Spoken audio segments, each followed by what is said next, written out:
All right, what's going on, everybody? What up? What's up? What's up? How's Hello. everybody feeling? Dead inside. Good. Oh God. Oh God. Dead on the outside. Very true. Very true. That's funny. That's fun. Funny and fun. All right.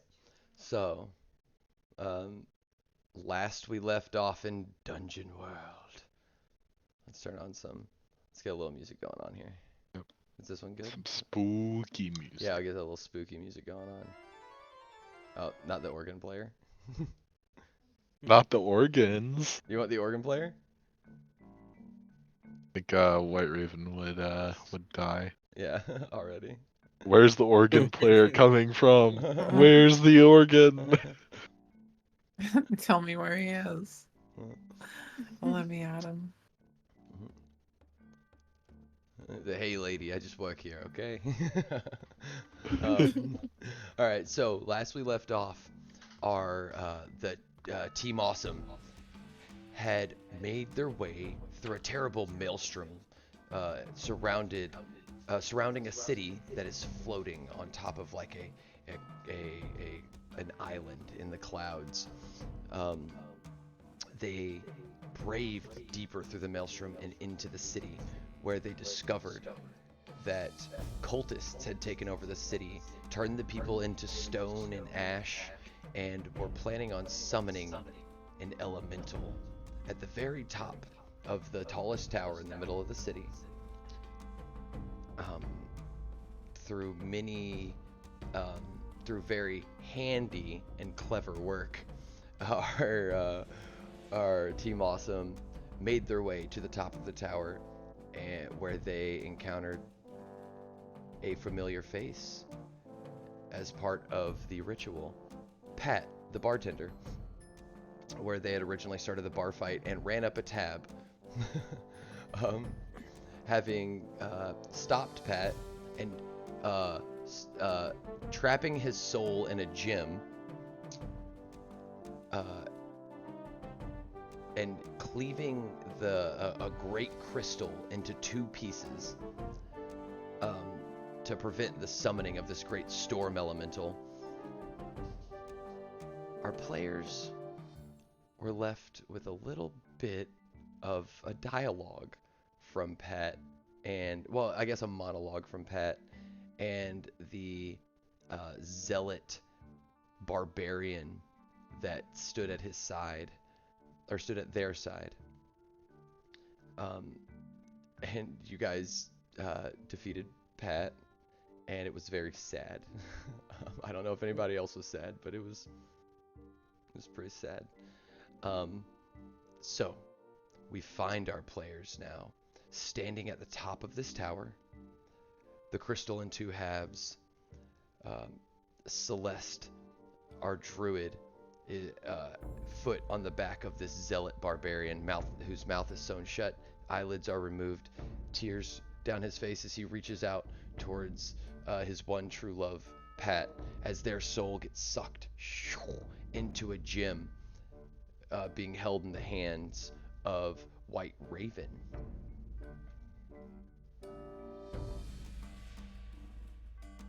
The storm clouds kind of go away.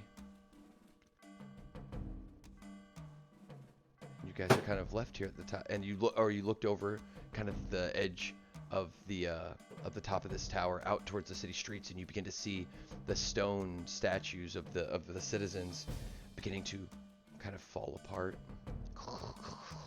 and they are returning back to their normal human forms. What would you guys like to do? I refer to the party and say, what do y'all want to do with this one? We got Jeffrey still here alive. Um, I would say we at least need to put him in jail. You know. You sure you want to put him in jail? I mean, you want to kill him? I mean, it's just a suggestion. Okay. Let's take his hands first. You see he's just laying Oh there, gosh. not struggling, unmoving, as if he's in a deep kind of dissociative state of what just happened and is heartbroken. His shoulders are slumped. This like large form of this imposing, like terrifying barbarian, now like shoulders slumped, just kind of staring down, little tears coming down his face. Well, I know you can't talk, so raise one hand if you want to go to jail. Raise two if you want to die. He just doesn't move.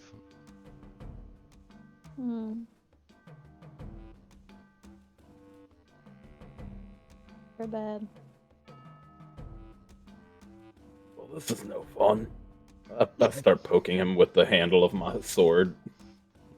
Just like his head's moving or whatever, but like he's not engaging with you really at all. Oh no. No. Completely dissociated and heartbroken. Fine. You can take him to jail. No fun Okay. anyway. Alright. You guys hear footsteps from outside the door that you came up. Several of them. So people rushing to this door. And they stop on the outside of the door. And you kind of hear mumbling a little bit. Do you think that might be the culprit? I take a ready stance with my sword out in front of me just in case. I would like to use one of my new spells, if that's all right.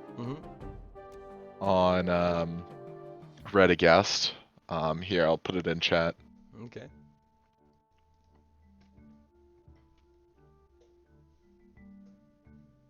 Oh, okay.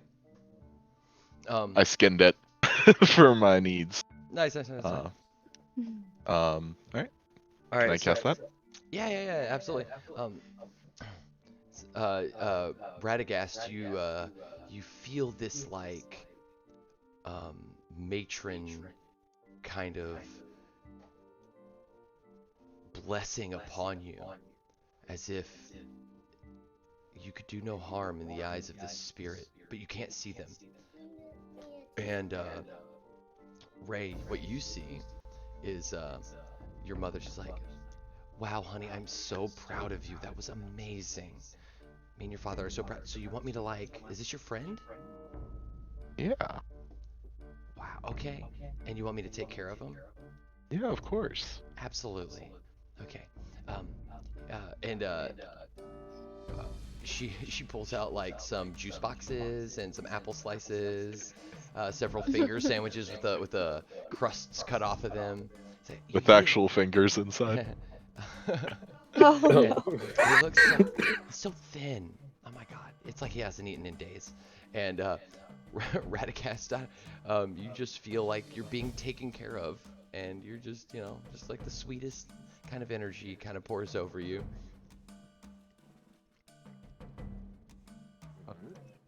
I'd also like to make one more move, if that's alright, and take a health potion. Yeah, okay, so as you begin to pull out your health potion, Okay. you hear on the other side of the door, the muffled mumbling. It's like, well, it says we should not go into this place because it is very dangerous, and this is what floats the city, right? Yes, well, absolutely. I mean, normally we just kick the door down, but this warning is very clear that nobody should enter into it. And you know us, the greatest adventurers in all of the Adventureland. Don't break the rules, we uphold them. Ah, that is right. So then, should we wait for somebody to, for them to come out and then we get them? Ah, sounds like a good idea. Well, what if we tried knocking? And there's just silence. It's that party of paladins. Do you guys want to go like interact with them? Let's go see what they're doing. Still would like to take my health potion first. Okay. Fair. That's okay. You Fair, take fair. you take your health potion. Okay. And then you hear a knock. Um, Excuse us. It is the greatest adventurers in all of Adventureland. We are here to help if you just let us in. I'll go open the door slowly. Oh, you're in the wrong tower. You need to go to the tower to the east. Oh, this is embarrassing. Oh, thank you so much. No, Come, no, greatest no. adventurers, to the east. Quick question. How much health does a health potion restore? I'm unsure, man. Okay, I'll look it up. Yeah, look it up. Yeah. I can look it up too, but if you feel comfy looking it up, go ahead. It's probably in the compendium, actually. Compendium. Mm-hmm. The little I button in roll 20. There it is, healing potion. Heal yourself of 10 damage. Oh, wow. Yeah, that's a lot. It's just straight 10 damage. That's awesome. Dang. Yeah, that's. Take up a slot. You only have some. Yeah. They take up like 1 weight, right, or something, or 3 potions. Oh, no, they it's have- zero. There's 0 weight. Ah, I think 3 of them is 1 They're weight or worth something. 50 coins. Yeah.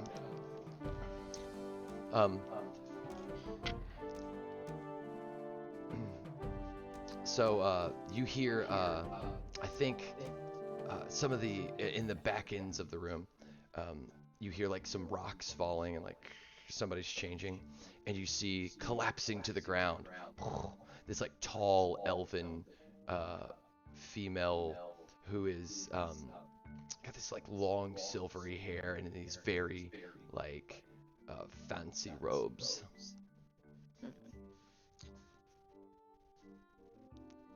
And You like, said we see them? yeah. You hadn't noticed before, but there was a couple like diplomats that had been turned to stone. Well, who the hell are you? What's wrong? Okay, you're nice. Thank you. Hi. Wow. Who are you? I'm the one who just sliced this giant crystal in half.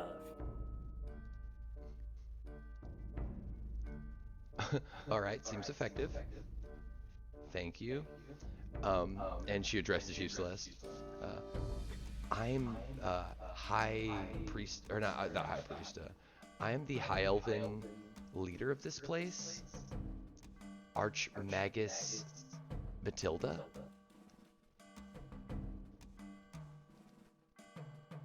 Yeah, our party, I think, saved you guys.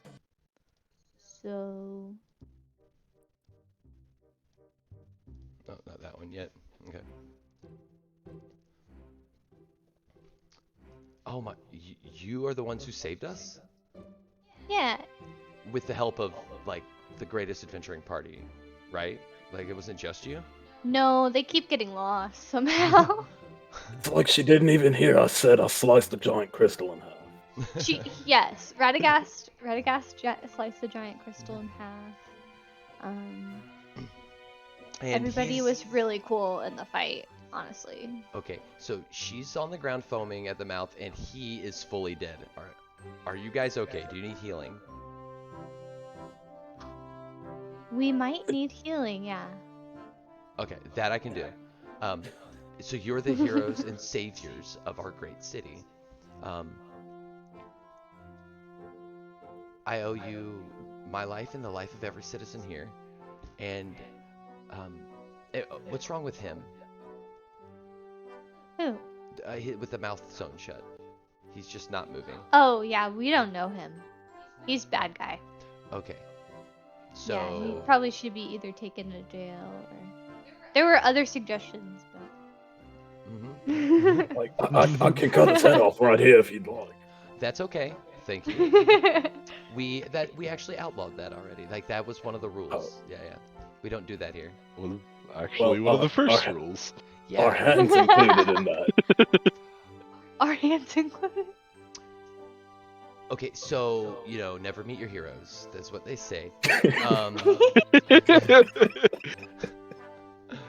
I think like you were more fun when you were mysterious. Oh no. Uh, um, well, because you are the saviors of the city, um, I extend every hospitality to you that our city has to offer, and um, we'll reward you with great boons, of course. So what you're telling me is I can drink for free? And And that's Ray's like, and Ray would be like, and you provided no response on his hands though. well, he's really is this a thing? It like turns to silver. Yeah. It's a thing. It's, Yeah, okay. yeah. He looks really It's probably sick. okay. I'm gonna get He everybody looks health really care. sick. Everybody gets health care, especially you.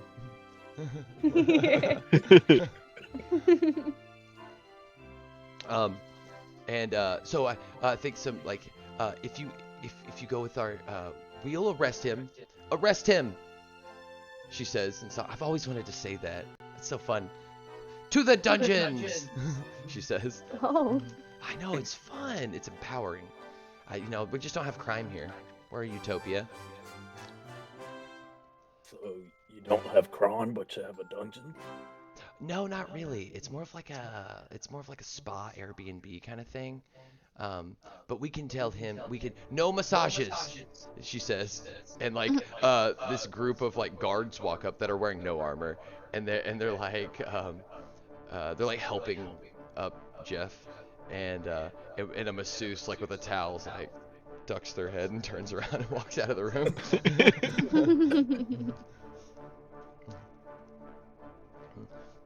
Well, we'll find out what we need to do with somebody who's broken the law, which is very strange in this place.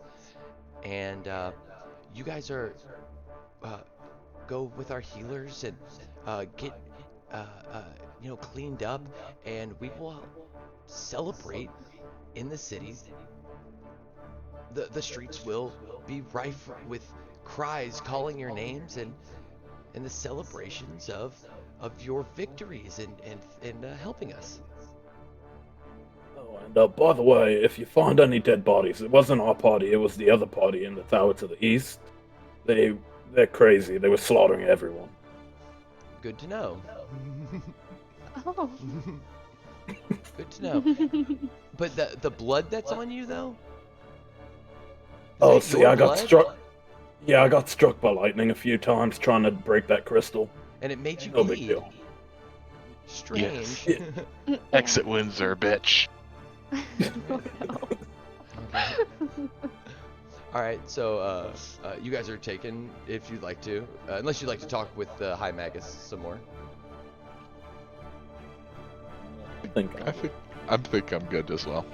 You're good. Okay. Yeah, I'm good too. They take Jeff off. They take they lead you guys out to this. I don't like this song either. It's a weird one.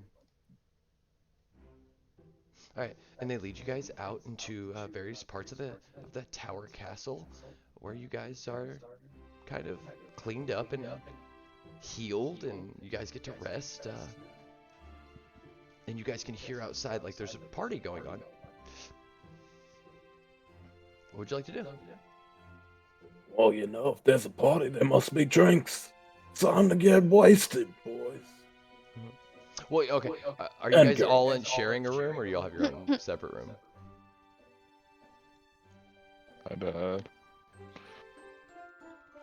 Ray wouldn't want to be lonely, so he'd try and share a room. Okay. Okay. So I think you guys are. Yeah, that works. Okay. So I think everybody's like, there's all these like bowls full of flowers and oils and perfumes, and I think Ray, there's somebody currently like braiding your beard.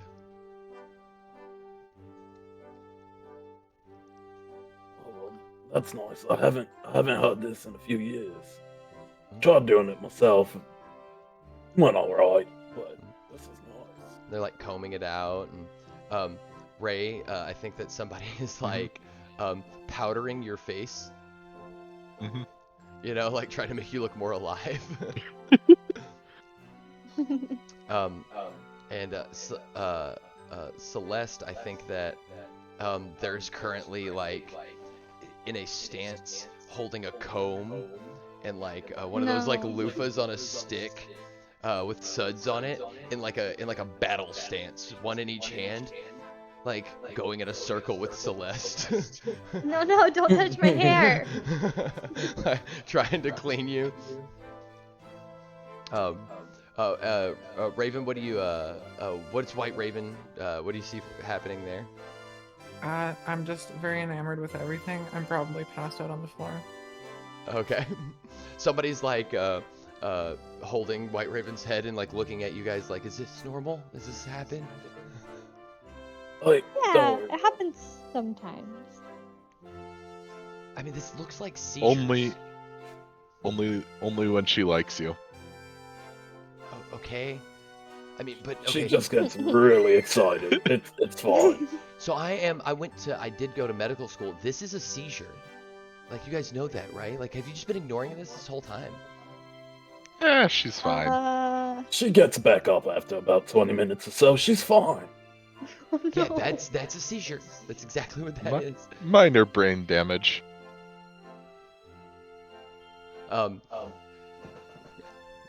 So you guys get cleaned up and get prepared for like the celebrations and whatnot. You see parades happening in the streets. What parts of the city would you like to go to?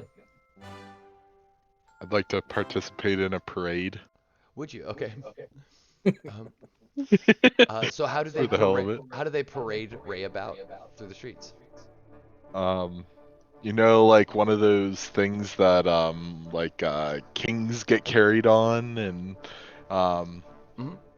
yeah, like one of those things. I'd request to have one of those and like With like a balloons and throne stuff on like it. that. Yeah, yeah.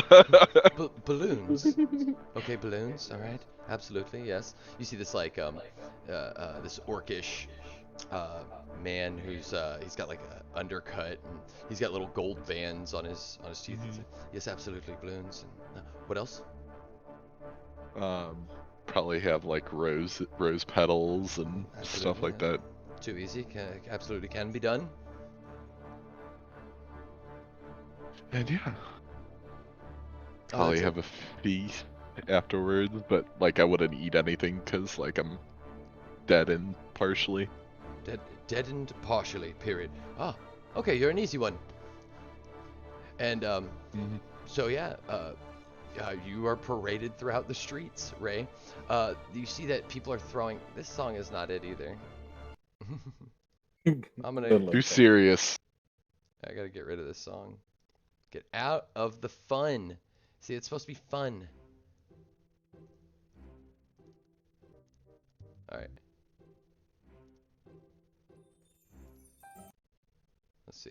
Here we go. Here we go. All right. Ray, you're paraded throughout the streets. They're throwing Mhm. rose petals off of your float. Everybody who's carrying the thing, they look very happy to be doing so because you don't weigh anything. Mhm. And they're throwing like this like colored powder on each other. All of the people, all the citizens are like throwing this colored powder on each other. It's almost like a water balloon fight almost, but with like pigments and colored powders. Mhm. Kids are like, mommy, he scares me. But they're like, I know, honey, me too. They're like, thank you though. I'm gonna have Well, nightmares now. Yeah, me too. Me too. What about everybody else? What would you guys like to do as Ray is being paraded through the streets towards a feast? I look for the nearest attendant. Hey, Oh. so I know the Yeah. elves are known for their wine. So where can this guy get a stiff drink? So there's this attendant like hunched over with like a hood on, and they like turn to you with like this one big eye and one little eye, and they're like a bumpy old hunched back. Yes, you would like some wine? I can bring you wine. Oh God. You know, is there anyone a little less creepy? Like, I deal with Ray already. I don't need another creepy guy with. Oh no. Oh, first you ask for my help, but now it's not good enough. Okay, I understand. And they just like Just start backing away very slowly. they kind of keep pace with you in like a weird rhythm as you're like keep pace like moving with you. No, like, really, is there anyone else here? Oh, there's plenty of people here. I hear them. Don't you? You know what? I'm gonna just go out in town and look for a pub. Let's go. I guess. What? Did I you say sprint out something? the door. I didn't say anything. All right. And you find a pub. Hey, so you know, I helped save this place, right? So can you give me a keg of ale? But of course, one keg of ale for the savior of our city. Please, take 2. And they give you 2 kegs of ale. Jesus. And I knew you could take 2 kegs of ale because of how strong you are. I didn't doubt it for 1 second. Well, thank you. And I smack off the spout and start chugging 1 keg of ale. Oh, wonderful, everybody. Our savior is chugging ale. Please join in the merriest chant. Chug, chug, chug. And they politely begin to chant. And when you're done, they like golf clap. Oh, that was wonderful. Ah, savior of our city. Wonderful. I put down the 1 keg and pick up the other one, trying to stumble out the door with it to head back. Because I realized I drank way too much. Thank you so much for visiting us. Come back anytime.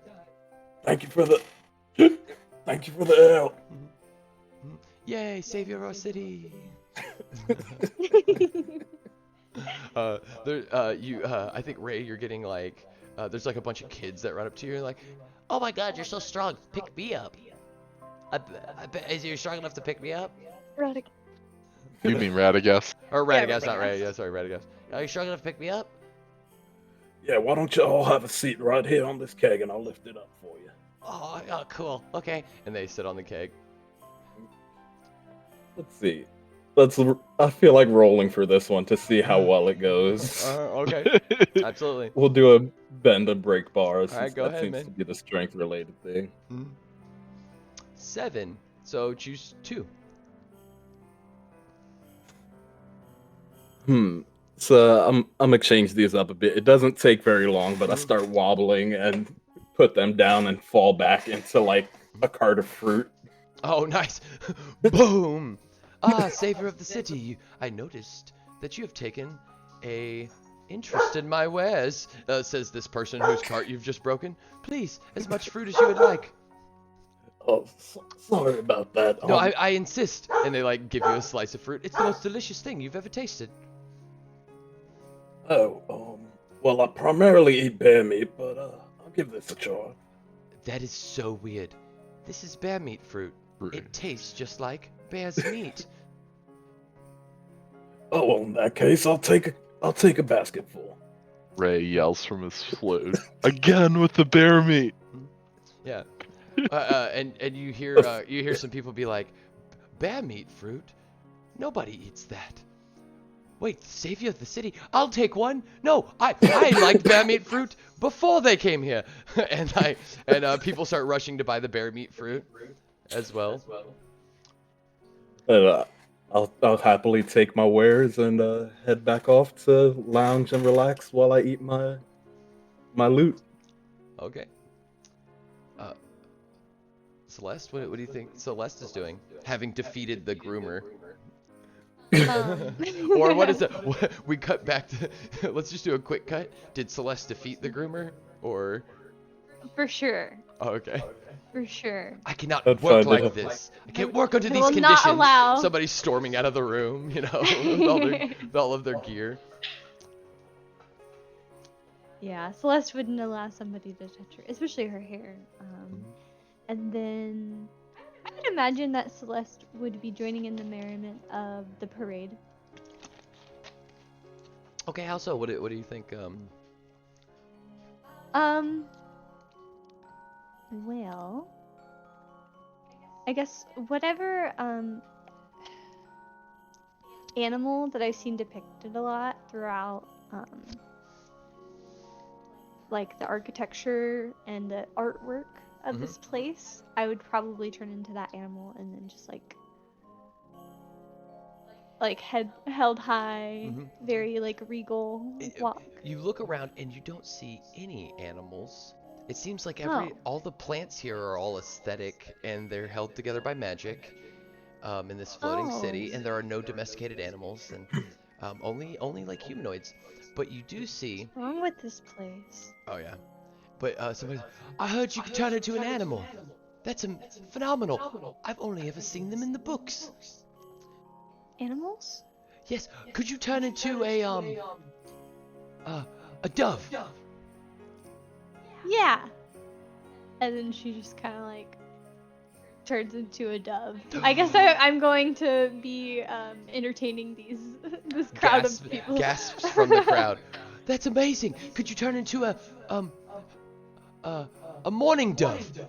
One of them say. I've only heard of doves. Yeah. Turn into an owlbear. That'll. I have an idea. A rock dove. Oh, that should be hard. No. It has to be something very, very challenging for her. A canary. Yeah, Celeste will just she'll participate with everybody and have fun.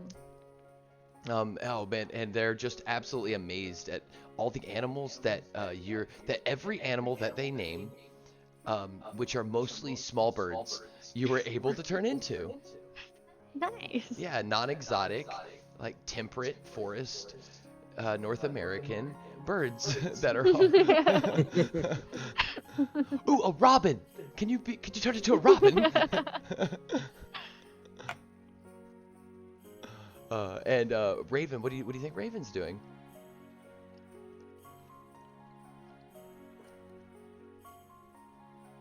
I'm very nervously trying to find something to do. I think she's woken up at this point and found some fruit left over from the cart incident. It tastes like bear meat. Well, and she's perhaps she's offering it to Valoo through petition. Yeah. Okay.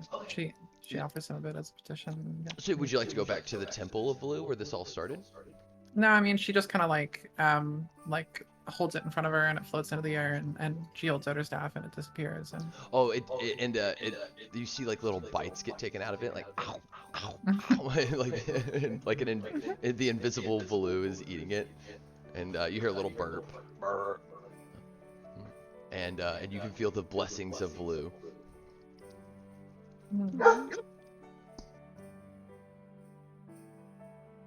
Yeah, and it starts to snow. And it starts to snow. All right. Snow begins to like kind of fall down, and people are like, "Wow, this is amazing."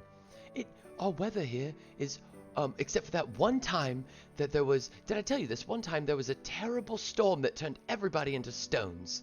And that was the only time we've ever had inclement weather. It's always sunny and nice here. A perfect 70 degrees. But now it's snowing. Oh, isn't that nice? Cool. So you guys get to, there's the feast, right? And you're all seated in the feast. In front of it's like this huge open area like courtyard where all of the townsfolk can sit, and you notice nobody's pushing, everybody's being very polite. All of their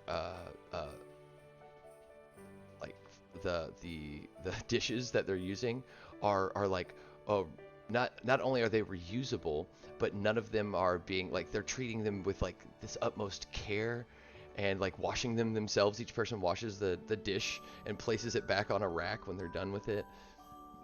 And you guys are sat on this long table facing everybody, sat next to the High Magus. And you may be brought, just request, look at your plate, and whatever you request, it will be brought to you. It just appear right on the plate. Give it a try. Radagast looks down at his plate and just imagines like this 20-inch long freaking grilled bear steak. Mm-hmm. Ah, bear steaks don't even come in that shape. Then it appears. And just starts tearing into it to try and cure his hangover at this point. It is, and it is just how Radagast likes it. Raw. Yeah. The body temperature is the temperature. Rare. Yeah. Yep.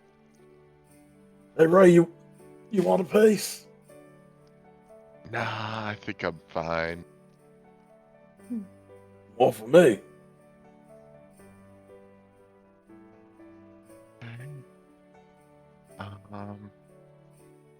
I think Ray's just gonna sit down and just kind of chill while everyone else eats, because he can't really eat because he's kind of dead.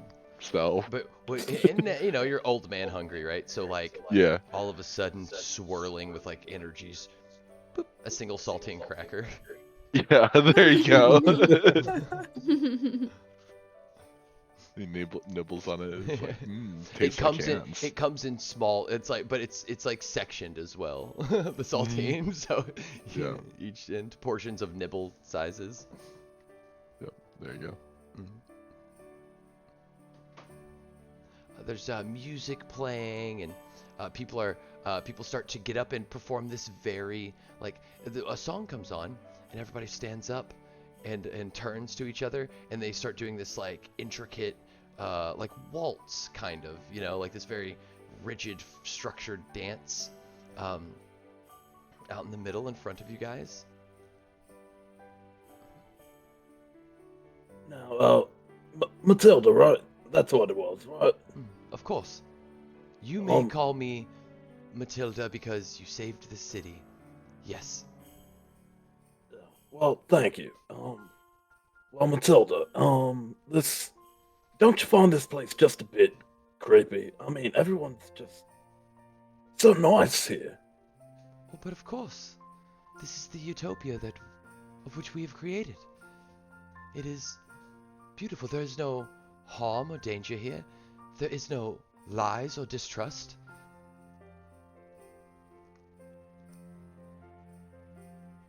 Well, I mean, that's way different than where I came from. So, I think I'll just sit back here and drink my ale. Mm-hmm. Yes. Drink. And enjoy. Matilda like turns back to watch everybody. And kind of like bobbing with the music a little bit. Just ever so. I guess you got Radagast super uncomfortable because he's used to war and combat, and now everyone's super friendly. Mm-hmm. Yeah. You're wearing a clean shirt. No blood stains to be found. Never been worn by anybody else before either. Which would probably be the first article of clothing that was new, right? Because you normally kill people and take the things that you want from them. Exactly. So everything you've ever known has always been somebody else's.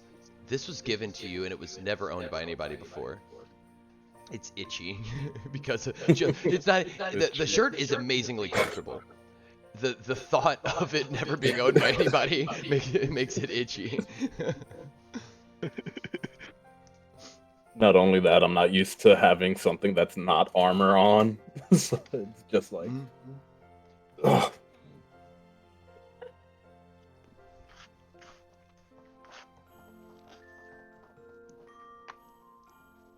Is there anything else you guys? I mean, what would you like to do? The whole city is celebrating. And we're all at the feast. Yeah. If you'd like to be, if you'd like to be somewhere else, you can be. Well, I think White Raven sits down at her spot, and she looks at her plate. That is very nicely. It's just like a very nice plate. It's just like so nice. and she takes a deep breath in, and she goes, "Hands!" And 2 hands appear on the plate. And she puts one in her pocket, and the other one she offers as a sacrifice. So is that 2 hands do appear on the plate. 2 human hands appear on your plate. Oh no. Oh no. Oh dear. You don't have to eat them in that form. The magic will take the raw materials that we use for our food and transform them into anything you would like. It's okay. Oh, I'm saving them for no. later. Oh, that's fine. Well, hey, there is plenty where that came from. Don't you worry. Oh, that's good news. No. Should we eat the food? Ray spits out the saltine cracker immediately. No, I'm kidding. Should I detect alignment? He likes, yeah. I think it's probably fine. Yep. Right? Oh yeah. Okay, never mind then. What were we gonna? Would you say Oh, no, should go you do ahead. what? Well, I was gonna detect Oh, alignment. detect alignment. Yeah. Yeah, do it. That's cool. Roll your cast a spell 8. Okay, so choose one of the drawbacks. You draw unwelcome attention. You get -1 on your spell casting for until you can commune again, or you lose the spell. White Raven, Hmm. I can cast bless on you and give you a +1, so you can, if you It's still a take the 9. minus, yeah. If Oh, you're talking about moving forward. Yeah, moving forward, if you take the -1 on each roll, then I can give you a +1 on every roll, which cancels it out.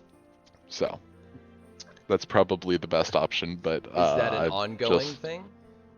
yeah, I believe it's an ongoing thing. Which Yeah, gives you -1 to your it spell gives me. casting while you're maintaining the ongoing effect, while you're Oh, concentrating on really? it. Yep, Oh, I didn't know Yeah, that. that's what ongoing yeah, means. you would have to drop Okay. bless.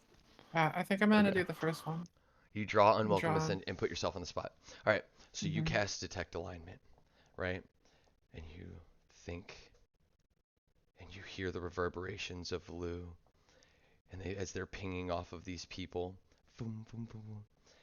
And when you look up, you know that these people are evil. That yes. And then the music stops, and they all stop dancing, and they all turn in unison. Hundreds of people in this hall all turn in unison and look up at White Raven. And they all I- speak in unison. Oh no! I start foaming at the mouth. My dear. I'll catch her. Oh, why did you have to do something like that? Why could you not have trusted us? They say. Well, I mean, we can have trust. White Raven says very shyly, trying not to make eye contact with the High Priestess. Oh, no need to be shy, my dear. This place is perfect, don't you see? There is no pain, they all say in unison. There are no Um, lies. And then when can I check out? When can I check out? When can I check out? White Raven just check out, check out. I have to check out. Oh, And she starts like looking wobbly. And she's wobbly. All the pressure, the resonance of the people in the room are on her. dum dum. Everybody, all the energy is pointed in her direction. She falls over. She can't handle it.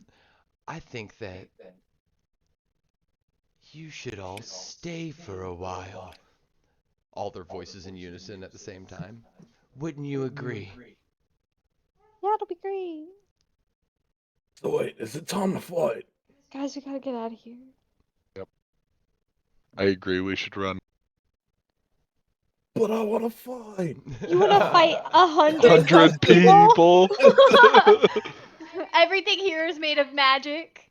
It could turn into Doctor Strange. You don't know. Like, we don't know what's going on. Oh, fine.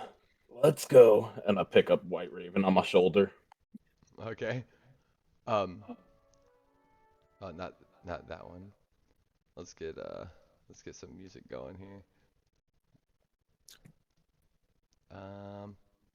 Is this one good? Nope. So you. That's pretty good. All right. No, I don't like it. I changed my mind all of a sudden. As we're running away, Ray says, "I only eat ethically sourced hands." Ethically sourced. Let's see. This one's called Darkness is Coming. Maybe that'll. That makes sense. Oh, never mind. It's not gonna play. Impending Boom. Pending boom. Impending Boom. Pending kaboom. Well, it's not gonna play either. It's playing. Oh, you could hear it? Yeah. No? There it is. You guys can hear it? I Yeah. can't. I'm gonna. Yeah. Okay. Mhm. I'm gonna redo my thing here. Roll 20 is a little buggy. Oh, Being a little Cherry. buggy. okay. We like this. As you guys get up and you start backing out of this room. Throw White Raven over your shoulder. Who does? You said Ray did? Radagast. No, Radagast. Oh, okay. Radagast. Ray just falls apart. He starts choking on just like the My spiritual driest pressure. saltine. Oh, yeah, that's it. All right, you start back. Where'd Justin's like, "Oh no, you might have to do a strength throw on that." I would definitely, yeah. I know. I just don't think I'd allow Ray to pick up another human being ever under any circumstance. Yeah. I don't care what you roll.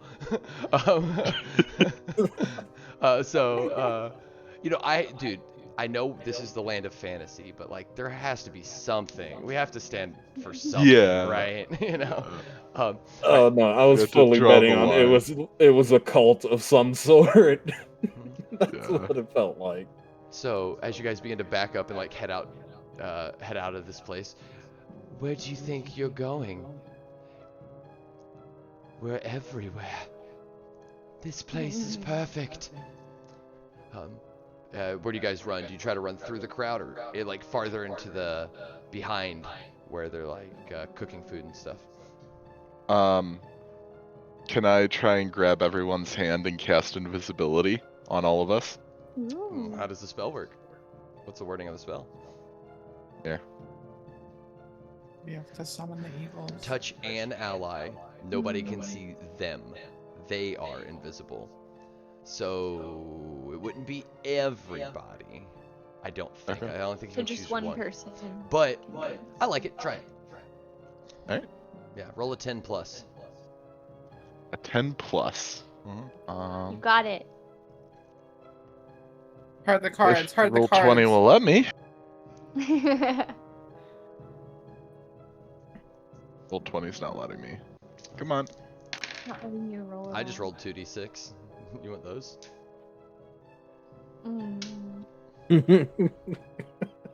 Sometimes it's Not- good. Sometimes it's really bad. Oh. Started working, that stopped working again. Just hit Oh, no. refresh the page. It's a pop out, so I can't refresh it. Oh, close it. You'll close the pop out and then refresh the Mhm. page. Right. Sometimes whenever you pop out the comments on Roll20, it messes stuff up. Yeah, it doesn't like that sometimes. It's you know, it needs a little work, Yet. man. It needs a little work yet. Alright. Let's go. Scroll down. Cast a spell. There we go. 5. Okay. F. You go to cast invisibility and take a point there. Yes. And I think what happens is like all of a sudden your mother like pops up out of the ground in front of you. Ray, honey. Okay, so beneath this place, full of people being sacrificed to power the magic of the city. I didn't know if you wait a minute. Do you hear that? And she begins to like get staticky. Ray, oh, but the most important part is that Jeff and Tommy, Crystal, and she like dissipates, and you lose that spell as like the spirit in it. You lose the spell of invisibility, or I'll give you a choice, or you take an ongoing -1 for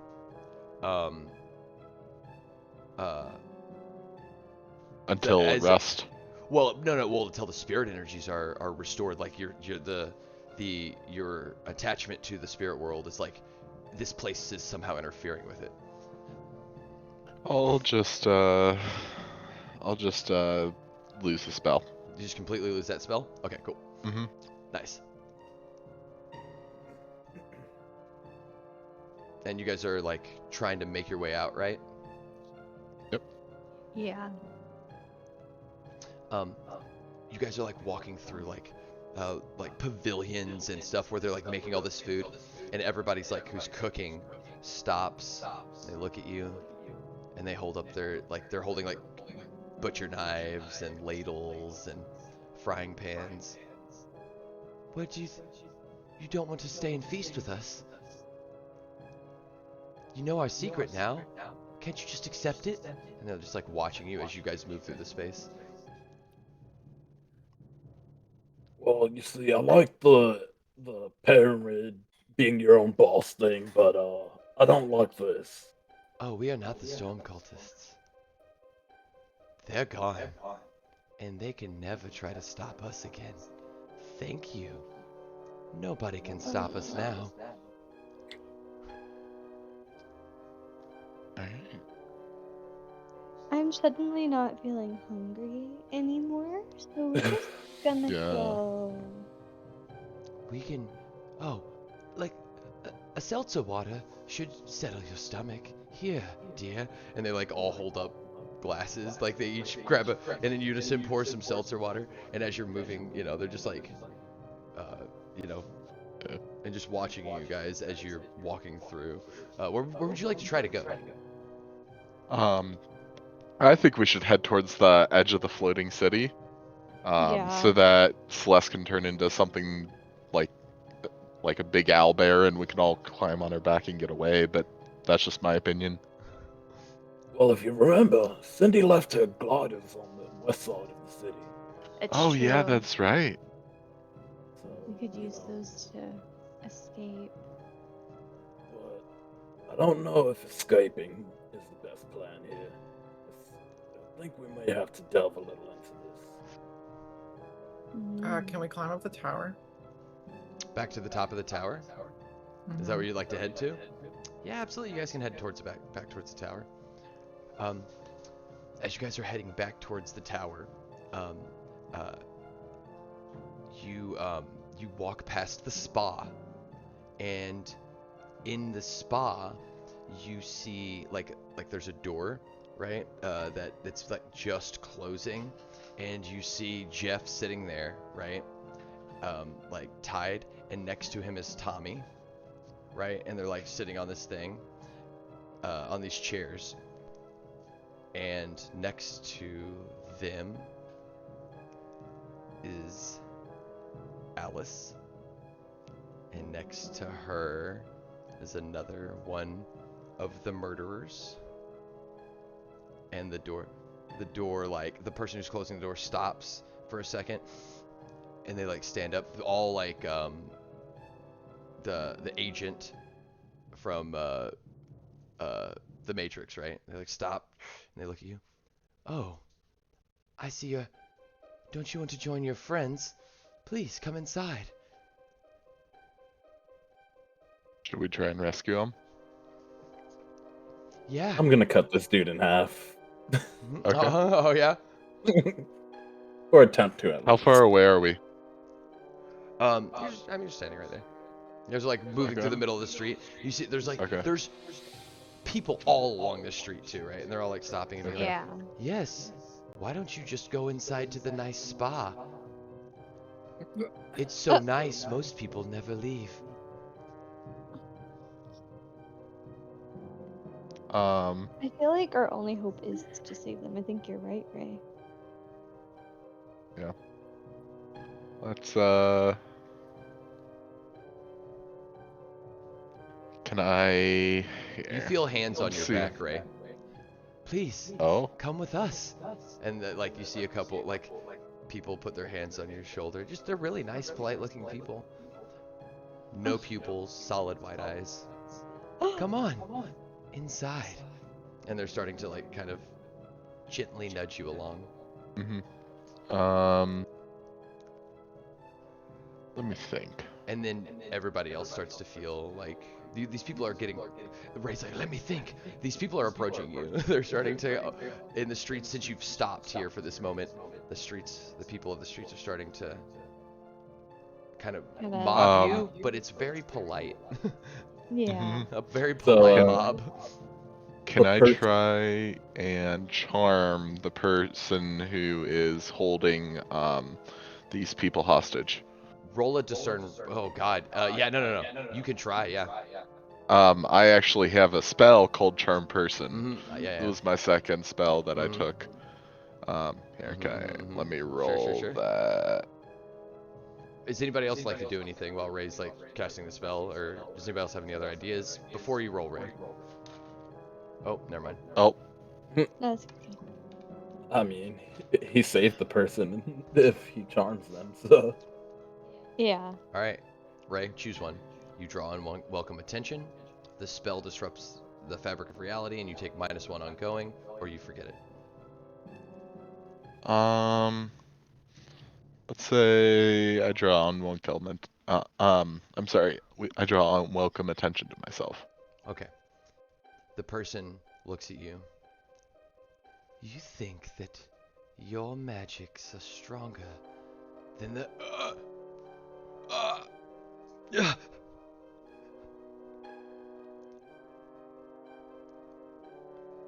What's happening? Like blood coming out of this person's nose. What is? I'm so. Who are you? And they're like beginning to yell and freak out as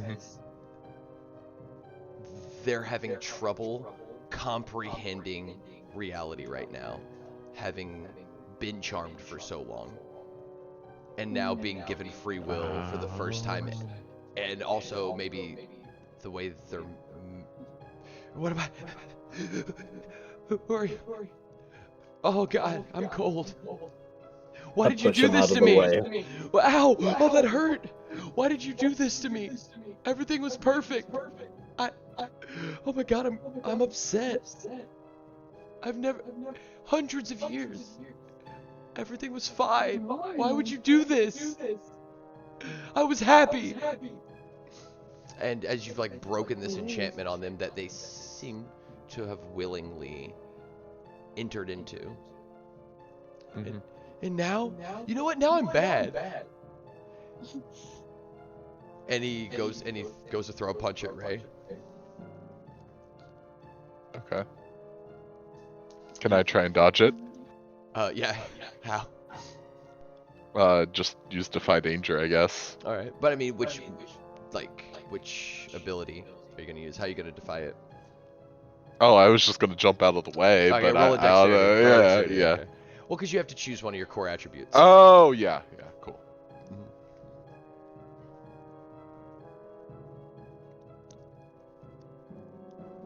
10. You do it. You move out of the way. He's very slow, but so is Ray. So it's like so imagine old man fight, you know, or like tired amateur boxer, like this terrible swing, and Ray like barely gets out of the way. Like it does hit him a little bit, and it just like slides over him and stuff. It's like he hit you with his elbow and forearm a little bit, but you like pushed it with your arm, and you guys are kind of tangled up in each other for a minute. Ray, if you'd like to deal your damage back to him, you can. Okay. Here. Just roll your damage. Yeah. 3. And Ray, you how do you knock him out? I do a swift uppercut, and he just kind of like how a cartoon character does it. He kind of gets knocked up off the floor, and then he just falls back down. Nice. Ray like Ray's arm proceeds to fall off. Yeah, Ray. Yeah, and Ray then my arm falls off. Pow. Mhm. All right. They fall down to the ground like through the door. Violence. Why would you do something like that? We haven't seen violence in hundreds of years. Let us help you relax. And they begin to like move towards you. The mob of people do. I pushed the dude out of the way. I ran inside. I'm gonna set. That's the guy that punched Ray. Yeah. And I set Tommy and the murderers free, leaving Jeffrey tied up. So everybody runs in. You begin to like start to do that. Do you guys close the door or leave it open?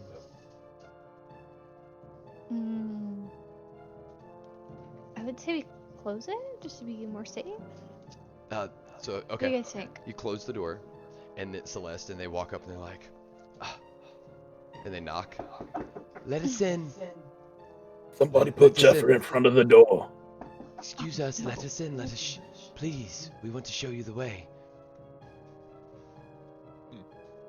The door isn't. By the way, you didn't lock it. You just closed it. There is no lock on the door. Oh. Yeah. Excuse me. Please. Let us in. Celeste drag try- Jeffrey in front of the door. Can we try and sneak out the back? Yes. And what are you trying to? You said you cut everybody else. You cut Tommy free, and you cut everything. Mm-hmm. Tommy, whose voice I'm going to change just a little bit, just for the sake of having a little bit of a differentiation between Tommy and Cindy. Yeah. All right. This is going to be Tommy from now on. All right. Okay. Well, you're finally seeing the truth of things, aren't you? I told you. The Storm Cultists, be your own boss. Powerful organization, we were doing the right thing, but you didn't believe us, and I don't understand why. I explained the structure so perfectly, you know? I mean, Well, listen, clearly laid out. You ran away from me. I was going to join. I Well, fully intended to join. No, I ran away because he was licking his lips, and she was going to cut my hands off. You made that very clear. And then she turned into a cougar, and didn't she drag me through the streets? And then you left me to die in the back of a candy store. Tied up. Well, I'm sorry. Yeah, that was wrong. We didn't mean to do Sorry that. about the candy store. Yeah. That was my bad. Who's the bad But, guys here? Well, obviously these guys, but you guys know Right. better. One cult for another is not the way to go here. Well, you know, we were going to destroy the whole city. Going to use it, I believe, for our own nefarious purposes, but destroy it nonetheless. Mm-hmm. Ray would be like, yeah, he makes a good point. They aren't exactly a cult rather than a pyramid scheme. Oh. No, I don't think so. I don't think so. I was always worried about cults, and this doesn't seem like that. Because I fully trust everything that is being told to me and would give my life for it. That doesn't sound like a cult. Oh. Well, Tommy, you want to be the savior of this story? No, I want to leave. I'd like to well, just we'll leave. all leave, but I need you to do something for me. I need you to Yeah, destroy the crystal that keeps this place afloat. Right. I want you to know something. I owe you nothing. I escaped from you. Oh, we kind of left Can- you in here though. Right. Can we do a crit? Can we do? Can we try and convince Parlay? him otherwise? Parlay? Yeah, Yeah, parlay. can I parlay? Can I parlay with him? Yeah, yeah. Yeah. Go ahead. 8. Mm, Okay, so you succeed, but they need something like concrete assurance. All right. Okay. Maybe I know where the crystal is. Maybe I can take you there. But I need to know right now, good and damn well, you won't leave me or do anything funny. okay. And you all must join right now. Well, I Entry mean, level. if I can be my own boss, I Yeah, mean, you get it. This guy gets it. Hell yeah. And White Raven unwraps a. She takes something out of her bag and unwraps it, and she says, "Do you see this? do you see this? Do you see what I have here? What is this that I'm holding? That I have? What is this? Do you recognize this?" And she's giggling to Tommy herself. looks over at it. I'm assuming it's a hand, but you didn't tell me. So do you want me It is to? a hand. Do you want me to make it, It up? is. Okay. Okay. It is a hand. Yeah.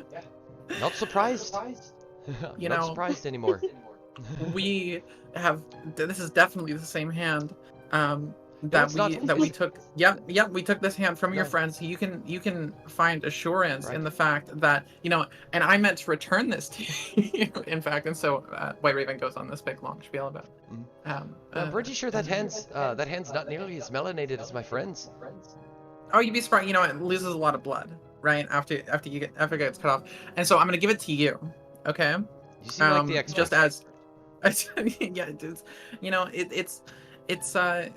yeah, it's reassurance, right? It's just like we would never leave something or someone behind. You did it before, like literally, like 6 hours no, we were ago. coming back to get you. It We were just coming back to happened. get you. No, you weren't. I was there for 6 hours. Wait, I watched you walk by. In a parade, Yeah, nonetheless. I But just in got your- here. In your heart of hearts, you knew that we were coming back for you. No. Yeah. I'm pretty sure you weren't. In fact, this is on the opposite side of town of the candy store. What are you doing over here if you were going to save me? listen, Tommy. I could have You're left taking you the here scenic route. tied up. I could have left you here Everybody tied up. pay up. That's what I want. Right now. Pay up.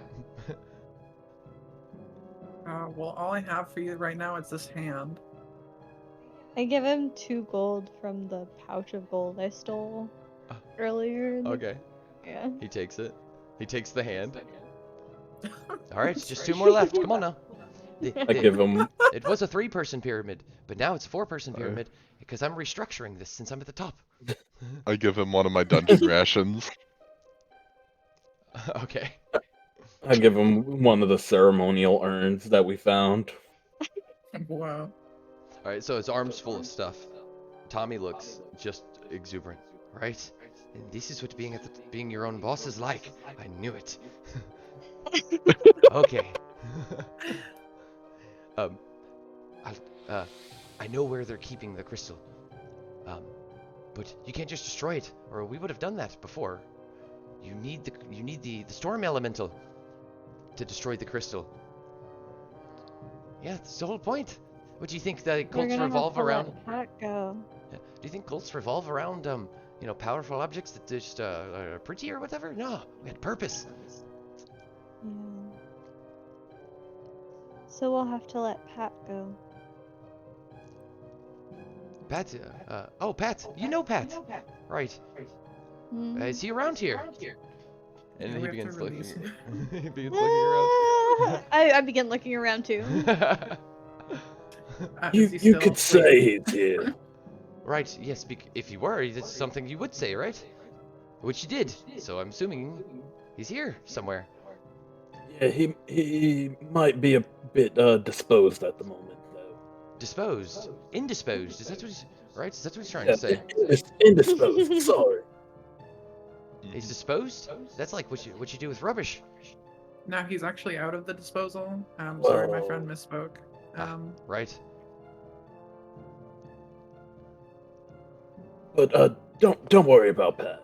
We'll handle this. Right, because if he comes back around, you know, he would be at the top of the pyramid again. And I'm liking it up here at the top. Still, again, like, arms around all the stuff you gave him. He's like he's eating a piece of like hard of like jerky from the thing, like chewing on it. Should we tell? I think we should tell him about how Radigas destroyed the crystal. See if that makes a difference in summoning the storm elemental. I did break it in a way that it could be fixed, though. You did break it in a way that could be fixed. That was one of the choices you made. Oh, interesting. He did. Yes, very interesting, right? I thought that was cool. Yeah. All right. My original thought was to have Jeff get imprisoned and then have Tommy release him from prison and then they put it back together. But you guys made this place, you guys were like, this place seems creepy, and I was like, okay, it is creepy, let's go. Listen, if everyone is happy, there is something wrong. An entire city of people just brought back to life. We'll be happy. It's celebrating. But I didn't like the fact that everything's made of magic and nothing here is natural. That's kind of creepy. Right? This place is pretty fucked, right? Let's crash it down into the oceans. Yeah. I don't know about all Let's head with him up to the tower if nobody objects. Well, let's go. Yeah, let's go. Excuse us, we object. Do not go there. There's a sign clearly on the door that says you cannot go up there. You would be breaking our laws. There's just a bunch of people bound like zombies on the window. Nobody asked for your opinions. Cindy and the murderers, like, Cindy, like, stands up, like, pulls out a cigarette. Hey, thanks, Radagast. I thought I'd never get out. I said I'd never see my 7th birthday. but you come through for us, right? Hey. Well, I like you, kid. You got spunk. Right. That'll carry you far. Well, I'm, don't I fucking know it? I'm rich. Okay, I kill people and take their money. I have 14 properties, right? That I'm renting out. What do you do with your money, by the way? You invest in any way, or you just drink it all up? Yeah, I invest in alcohol. Right. It's all right here. Hey, it seems irresponsible. You should have a portfolio. Oh my gosh.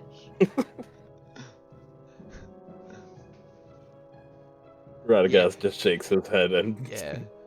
I mean, I'm just saying, like Billy over here, he's an advertisement. It does very well for you. Well, I'm up there in age already. I probably won't be around for much longer. Right. Well, what's the plan then? The murderer's here. We you know what we like to do. And just a line of Cindy pulls out a knife, and the camera goes to the next one, and it's just like a baseball bat. You see this like a 6-year-old kid with just a perfect bowl cut, and like with a baseball bat, and then it goes over to the next one, and it's like a little girl in pigtails, and she's like flinging nunchucks around. And it goes over to the next one. This kid's like, just like snot coming off his nose and like Kool-Aid ring around his mouth, and he's like sliding brass knuckles on, pounding his hands together. Jesus. Hey, we don't fuck around, okay? Alright, guys, so I have an idea. We take the Oh, murderers with this us. ought to be good. Cindy like looks over at everybody else. We take the murderers with us up to the tower and we have them kill anyone who comes near the door that's not us. I'm Sounds liking like a We that. try and fix this crystal. Good enough plan. Okay. Yeah. Well, we were thinking, about just fucking leaving, you know, on our gliders and stuff with the cool snowboard shoes. Well, you'd be able to kill some people. Yeah, I'd be able to do that down there too. Nah, no, we'll help you get to where you need to go, but like all the way to the tower, and then, what if we grab the gliders and come up to the tower and we meet you there, and then we all fucking skedaddle on the gliders? Yeah. That will work. Yep. Sounds like a plan. And maybe you could also create a distraction while we're trying to leave here. Potentially, but like they're looking for you, and they like look outside. Yeah, and that's they're like, true. There's nowhere in the city that you can go that we will not know where you are.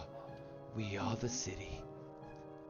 And just like all these people, like kind of like looking in through the windows and stuff, and I pull the blinds down.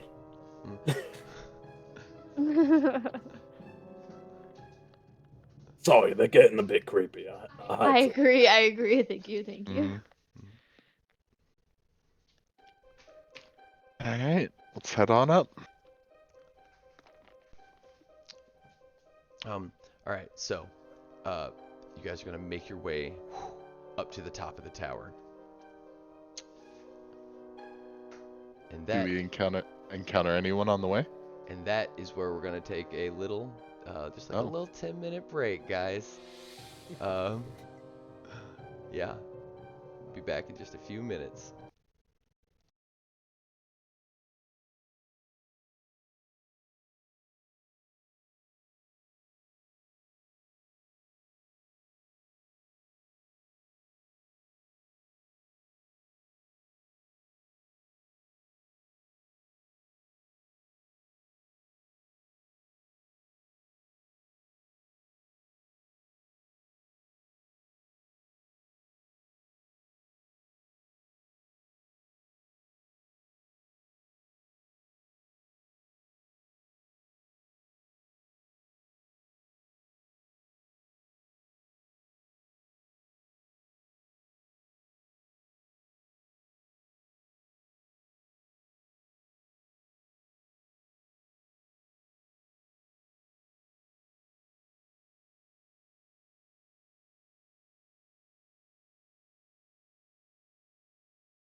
All right. So, Cindy looks at you with a cigarette hanging out of her mouth. Say, all right. So we'll go grab the gliders. We'll meet you at the top of the tower. And listen, Radagast, come here. What's going on, kid? And she like has you bend down towards her. You go dying on me, old man. I'll try my best, but these old bones aren't lasting much longer. And then she slaps you in the face. Do you hear what I said? Said don't die, okay? And then she gives you a hug like a little kid. I give her one of the big grandpa hugs. Okay, now put me down. All right, it's enough sentiment for one day. All right, you're gonna make me soft. All right, murders. You ready to do what we do best? And you see all these like just wild children, tattoos on their faces. One of them like chugs finishes a whiskey bottle and slams it on the ground or smashes it, so it's just jagged. It's like, yeah, let's go, Cindy. All right. We'll see you soon. And they kind of run off out the back door.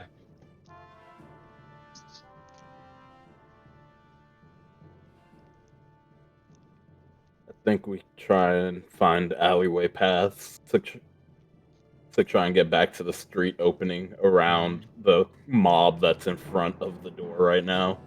Yeah, we go out the back basically. Okay. I think there's actually a move for that. Let me pull up the playbook real quick. Pretty sure there might be a move for that. Let me see. You guys begin running through the alleyways. Undergo a perilous journey. Alright, so I need one person to act as a trailblazer, one to scout ahead, and one to be quartermaster. What's the quartermaster? I have no clue, man. I'm just reading it for the first time. White Raven is the quartermaster. Just saying. Mm-hmm. Perfect. I think Radagast should be the trailblazer. I was gonna say the same anyway. And then naturally puts Ray as the scout. No, I don't think so. I think oh, misread that. My bad. My bad. No. It's oh I could scout ahead. Yeah. Celeste could scout ahead. Celeste. Okay. Like yeah, just like as like a little bird. Something. Yeah. All right. Each character with a job to do does roll plus wisdom.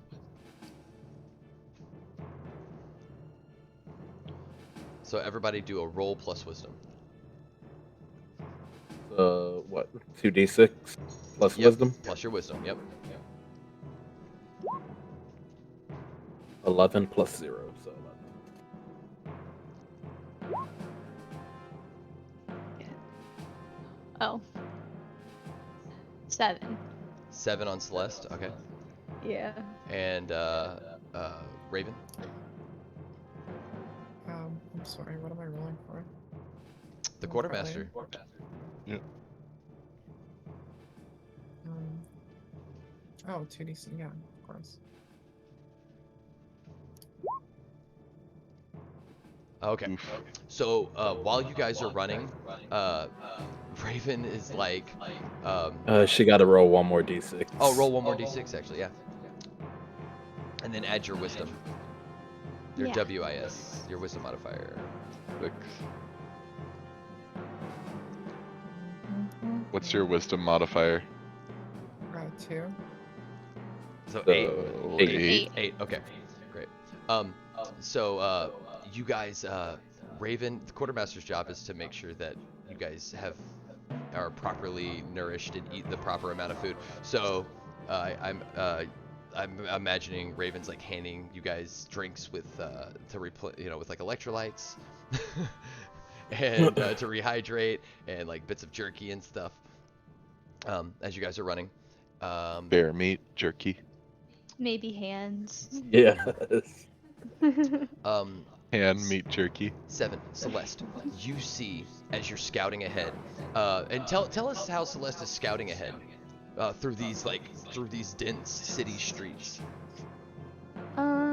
She turned into like a hawk, Okay.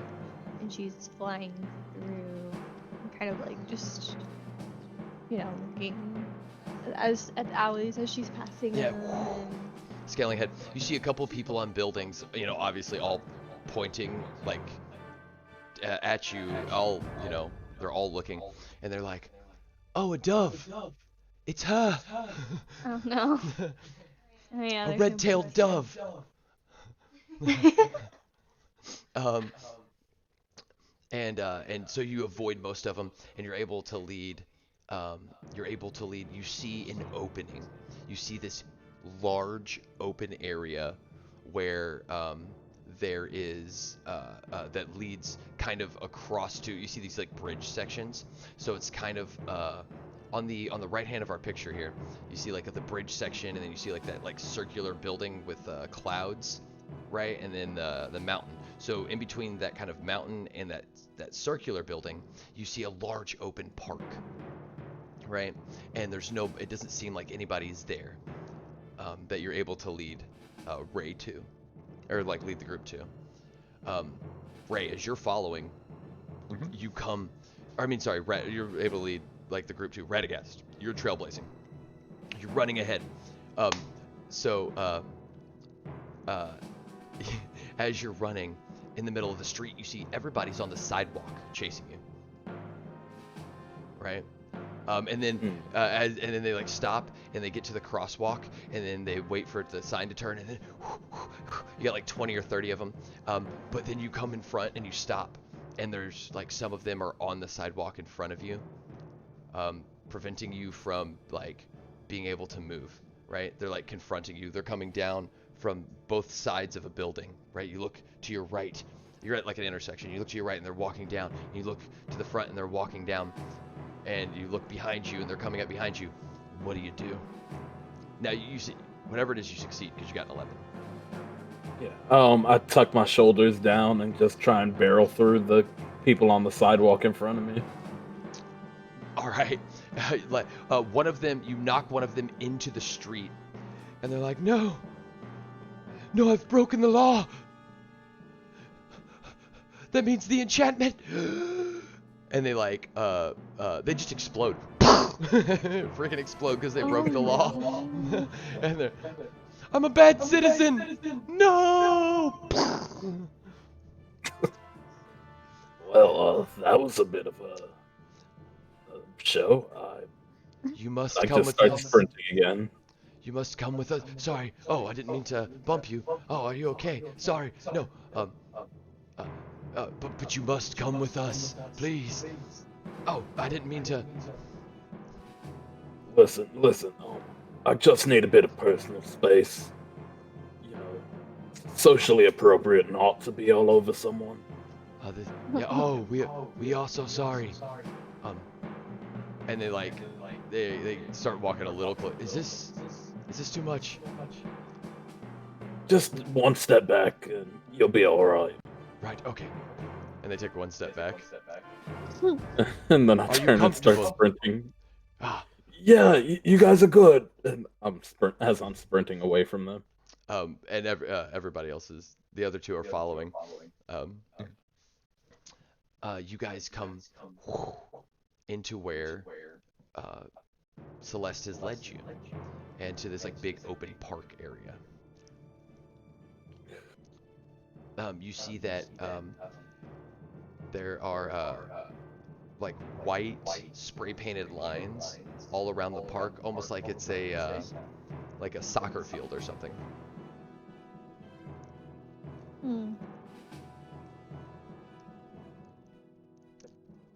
And everyone here is so nice. I never thought they'd play any sport. It doesn't look like it's gotten much use, that is for sure. You see that there is on a rack public use protective gear. Yeah, and it's pristine. It's perfect. There's not anything missing.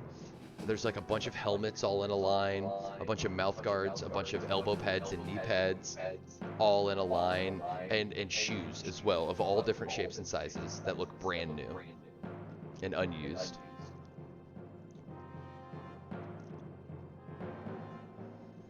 There, I see them.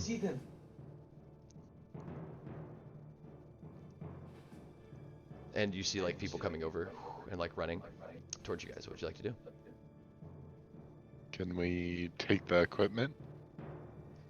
Yeah, you can you can take it, put it on if you want. Do What do you you want guys to put it think, Vic? on?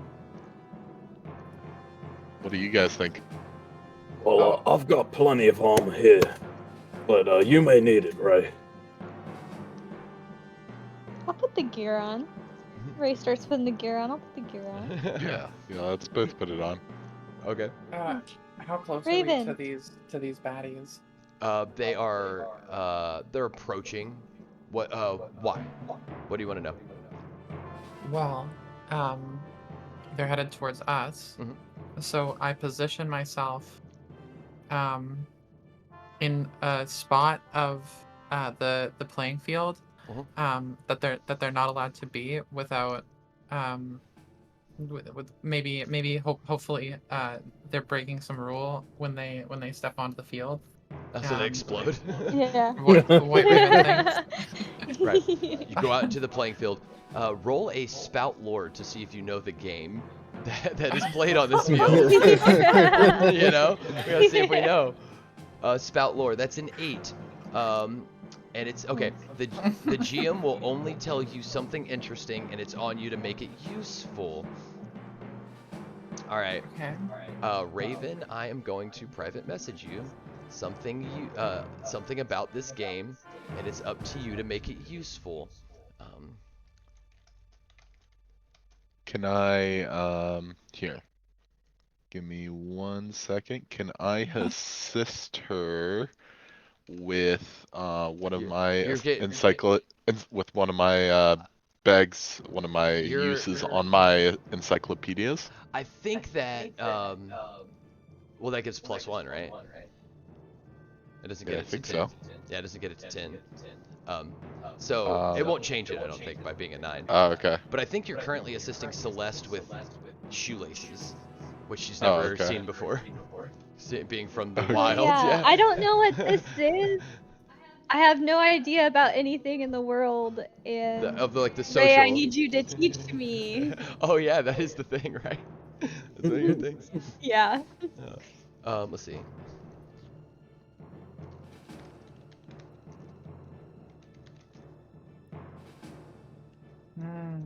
Okay, hold on.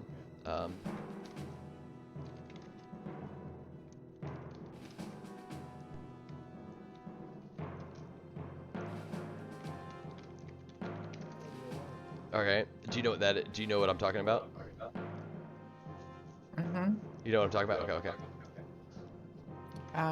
So I think at this point, Hold on. Raven is Raven's sort of spouting lore about the game, and the fact that this entire arena is a place where many people fight to the death, and you know it's a place that's been used for thousands of years, or you know, places like this have been used for thousands of years, and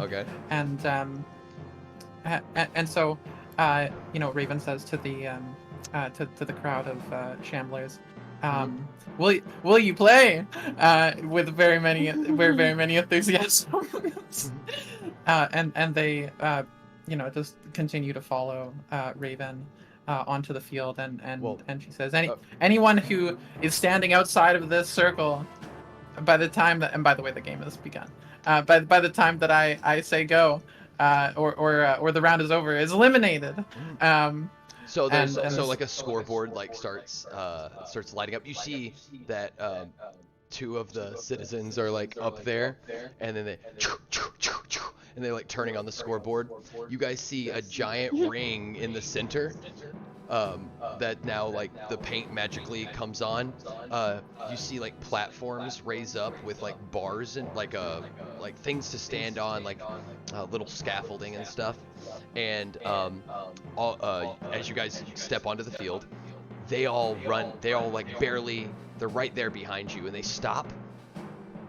And then they turn to all the gear and they start putting the gear on too.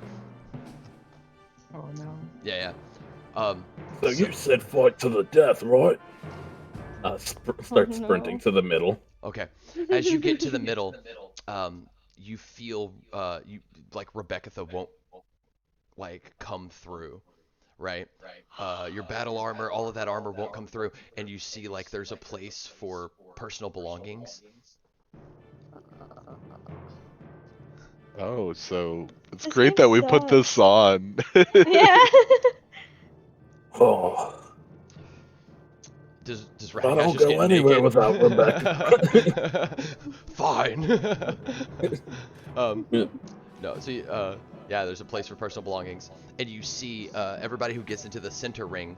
You see there is a this like the grass flips up like a little hatch door, and a shelf comes up, and lined up on the weapon rack are a bunch of staves with those giant round Q-tip pillows on the end of them. Hmm.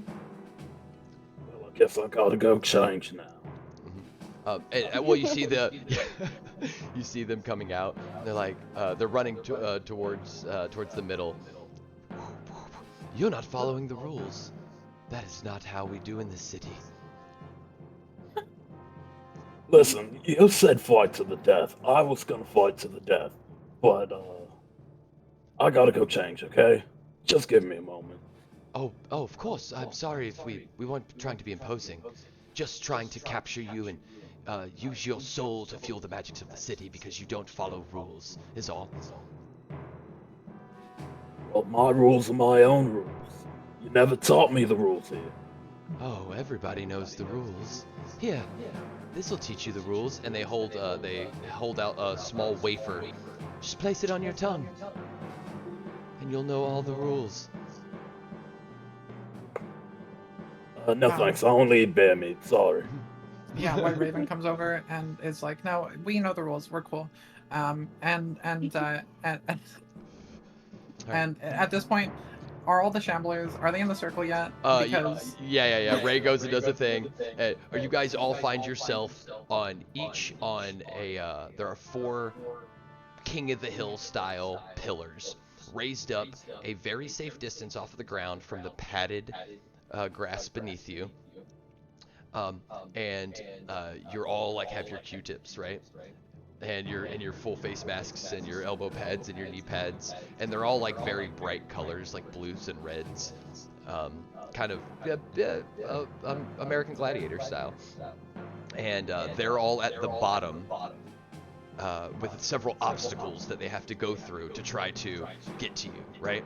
And there's obstacles, there's walkways and bridges and like monkey bars that lead from each King of the Hill thing to each King of the Hill thing, so you guys can move around this space however you imagine it to be, a giant obstacle course. And you hear a whistle blow.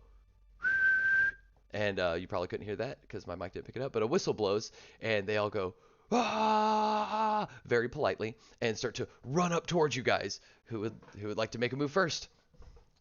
I guess Raven, you seemed very excited about it. Would you like to make the first move?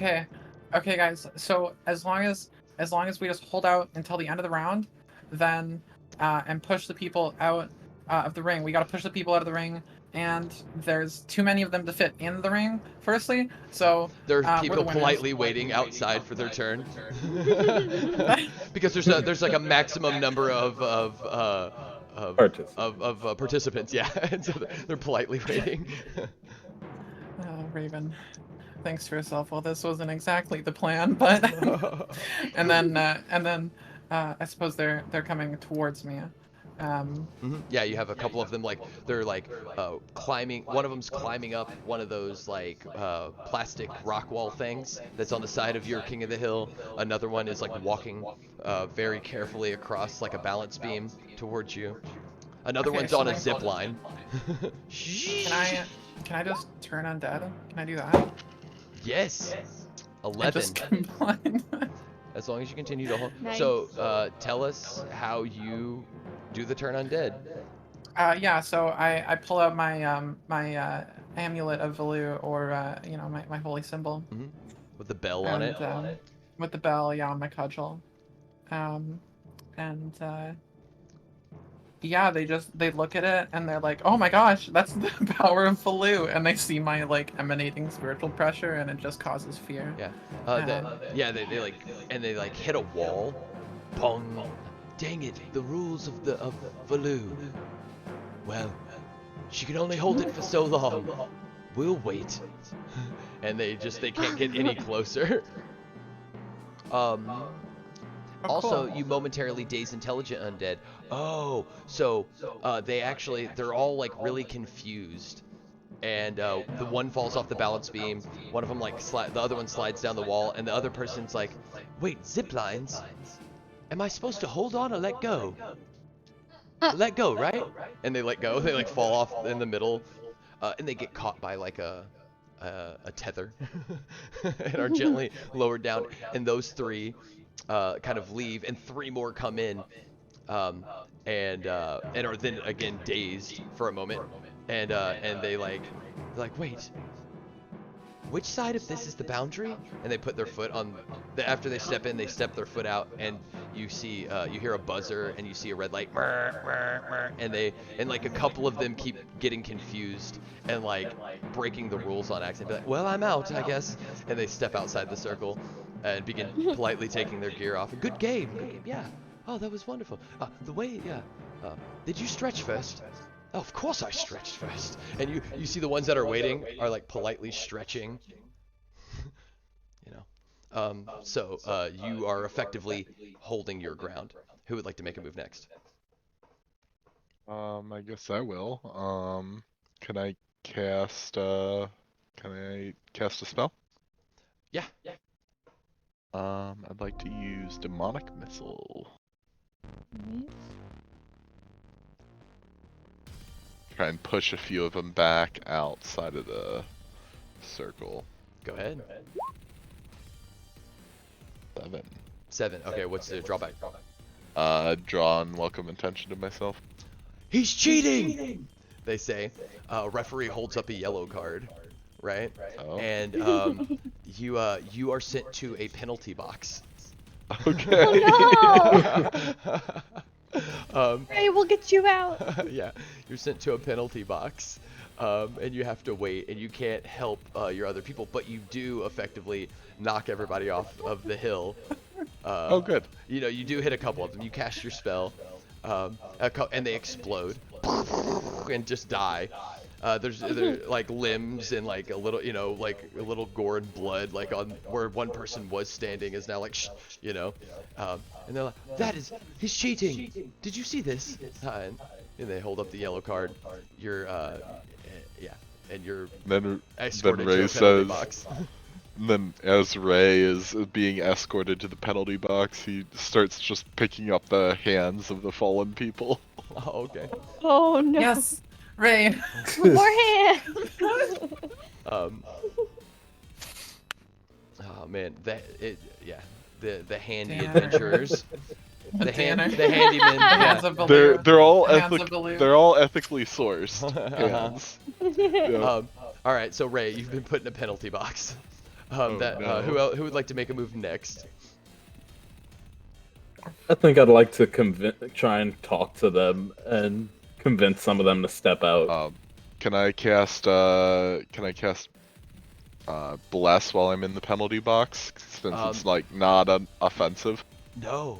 Yeah, Okay. your magics are like contained within the penalty box. bound. Yeah. Okay. Cool. Yeah, unfortunately, you try to call on it, and like and one of the referees politely taps I'm sorry if you, and they points to a sign that says no casting spells in the penalty box. Oh no. Yeah. Rules are rules. What can I say? But the magics in you seem very strong. You will sustain this city for a long time. Thank you. As of course, you know, once we have finished this contest and competition, we will then chain you up and place you below the city and slowly, you know, remove all the essence of your body and live off of it in a pure utopia.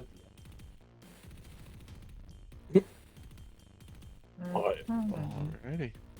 So I'd like to ask a few of you just to politely step out. There seem to be way too many of you, and, you know, only to make the game fair.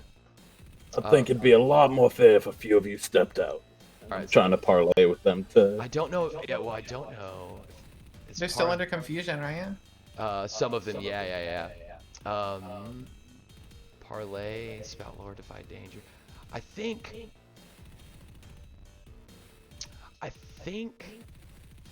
this is an intelligence defy danger with quick thinking. You act despite an imminent threat with quick thinking. This is an intelligence defy danger that Ray's doing. Radagast. Or Radagast, sorry. God, you guys need to change your names. Well, there's also Raven, you know. And then Raven, yeah. Which I thought that when somebody was saying, I talked to Ray, and I was like, oh, he gave her a nickname. Cool. Yeah. Oh no. Once he said intelligence, I knew it was going to be bad. Yeah. He's lying. Because I know that 10 people can be on here, and that's at, wait a minute. 1, 2, 3, 4, 5, 6, 7, 8. Oh, thank you. 2 more people, please. Please, we have room here. And 2 more come, and they begin to run up. And Ray, you're standing up there, and you are encircled by like 10 of these. Radagast. You're encircled by 10 of these, and of the citizens, and they have their battle staves with the giant Q-tip pillows on the end. And they're ready to fight you. Well, I guess I'm taking out half of them to kind of clear some room. You're gonna try to hack and slash? Yep. Cool. I'm gonna say without Rebecca? I know. I don't have the option. You No. you as you grip the battle staff, you feel pure jealousy from outside of the ring in the personal effects cubby. I'm sorry, Rebecca. I love you, but they won't let me bring you. There's no other way. I'm sorry. All right. How much? Let's see. What is your constitution? That is going to be your hit points. That is going to be your temporary hit points to get basically knocked out. So the danger here is if you lose, you get knocked out, and you will be captured. All right. So. Straight up Constitution is 15. 15. Okay, so you're down to 13 now. As they all come in and they're politely hitting you with these things, and you're just like covered up. It does not hurt.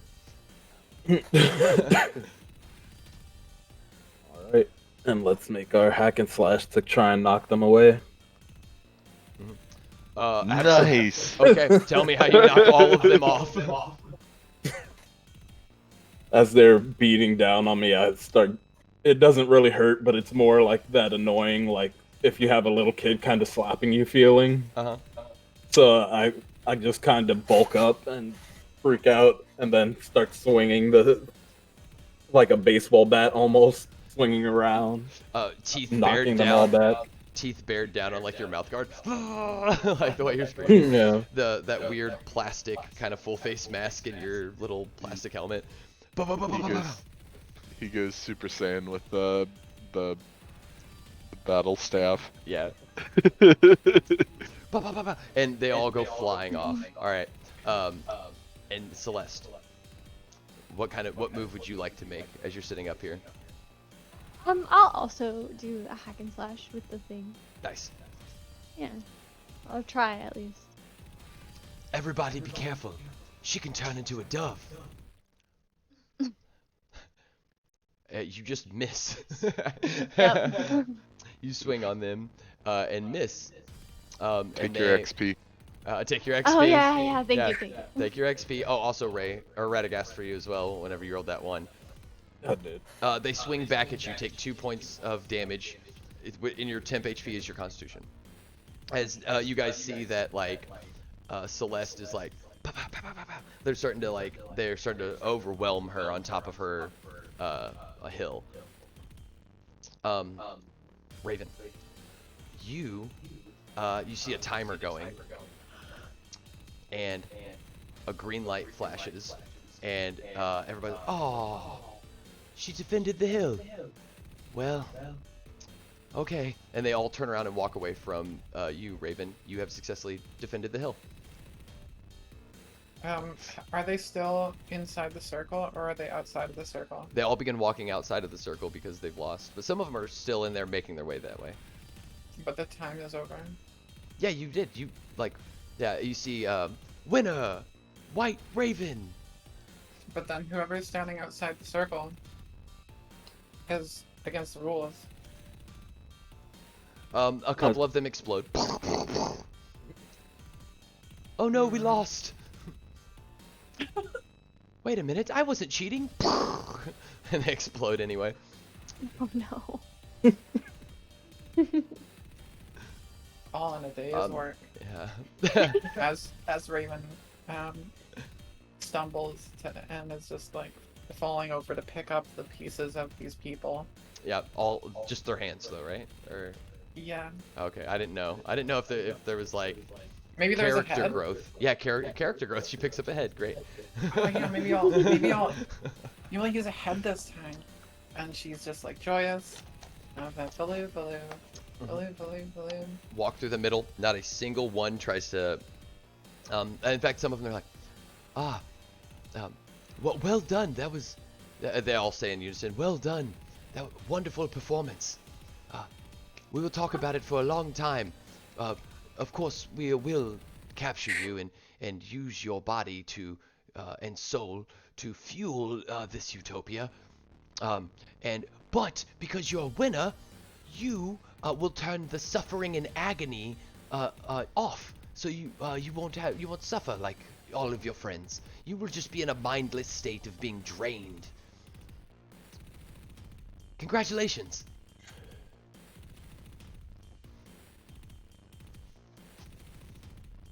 And now, Raven, you're allowed to. They like let you walk over to the other side of the field where you can take off your gear and,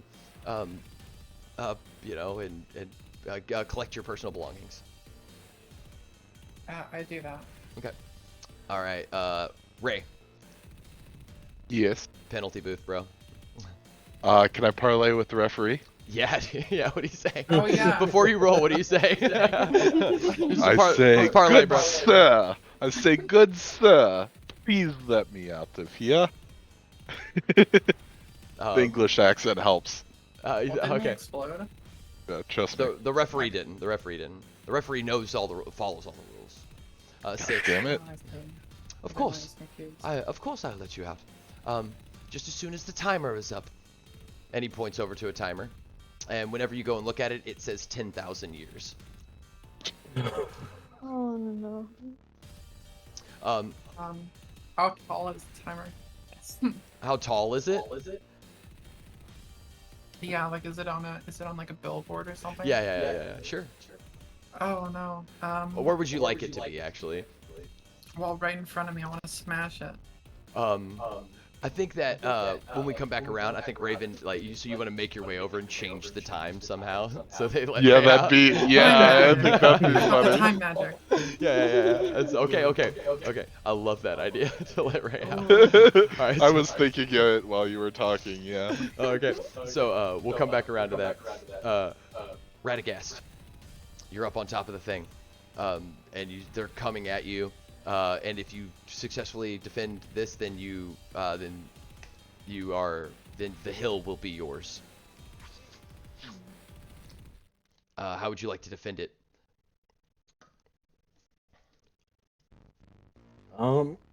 think I'm literally gonna defend. I take a defensive stance and prepare for everyone coming up at me. Nice. Roll defend.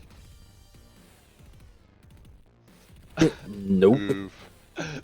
they come at you and they overwhelm you. They start beating you. They start telling you about. Take your point of XP, by the way. Yeah, take a point of XP. And you take 3 damage. It's not looking good for Ray. As he's Radagast. Radagast. It's not looking good for Radagast as he is taking he's trying something new up here for some reason. You know, like, which is a good thing, you know. It's like we want to support him. It's just now it's a weird time, you know, just a weird time to not go to Celeste, you said be nicer. I'm trying to be nice. Like this little helmet's like moving around, but it's not. Doesn't seem like it's affecting him.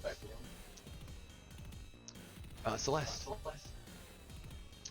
you got beat up last time, right? Yeah. All right. They begin to they're starting to try to grab you and drag you off the hill.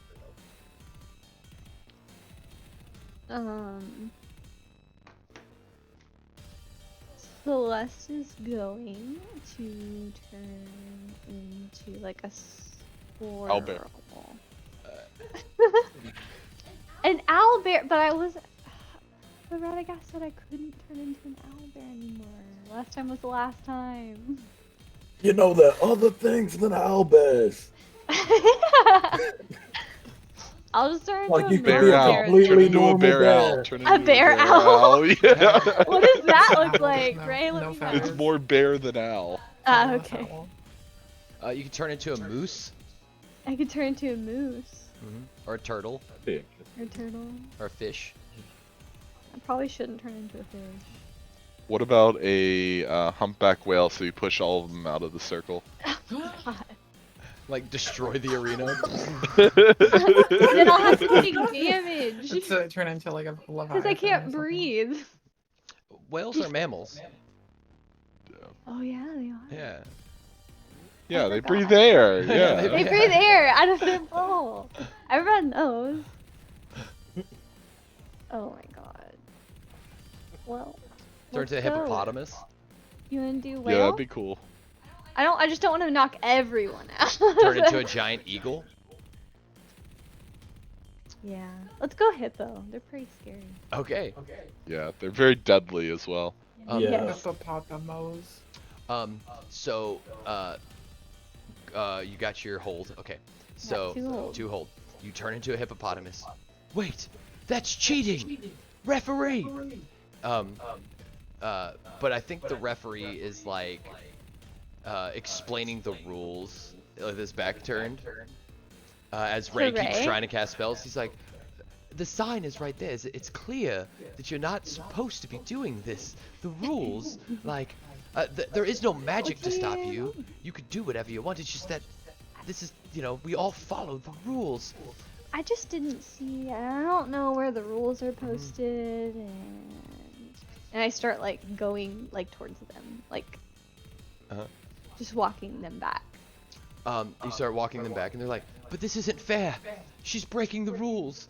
Somebody. Do you want me to charge? I Oh say. no, it's a giant dove. Be careful, the venomous. It's the ducks all over again. Yeah. Ducks. Oh no. We eradicated them thousands of years ago in the Great War. So they're just terrified of you because they've never seen a dove this big before. Yeah, I'll start backing them up. I don't want to like kill them, but I want to some get of them out of them- the game. Okay. Yeah, no, they leave. Cool. Yeah. You also realize that you're following these really like pedantic, made-up rules that as you look around, you're like, wait, and you see like a straight line leading towards the tower. Oh. Ray, you realize that like Ray, you realize the door's unlocked a little bit on the on the as he turns around. Wait, yellow card, and he holds up a yellow card. Ray, you're like the door's unlocked on the penalty box because there are no locks anywhere in the city. No. And you can see things that other people can't, right? Yep. This penalty box completely mundane and non-magical. Then why the hell did it block Maelstrom? I just said no. Oh, okay. He just pointed at the little sticker sign that said no spellcasting. The word no gave you mental block. So you turn into a hippo, you charge him. We will not be awarding you any time for that penalty box. And you see Celeste's name comes up. It just says the Dove Girl. And then, yes, we know that it's probably a little rude. And then 10,000 years on the on there. Oh no. So what moves did you guys like to make? White Raven is still, I guess, walking towards the the billboard with the scoreboard. Sorry. And you can see that there's penalty box time, and then there's everybody's name. All 4 of your guys' names are up there, with like there's 2 cards, you know, like that say winner. Yours has already been placed on there, winner. And then there's some other cards laying there. Some say winner, some say loser, some say, you know, penalty box. And so currently there's 2 cards up there for Ray and Celeste under their names that say penalty box. Yours says winner, and Radagast's doesn't have anything under it. But these cards are just like laying around. So, I go and take Ray and Celeste out of the penalty box. Nice. An alarm goes off as you take the cards down.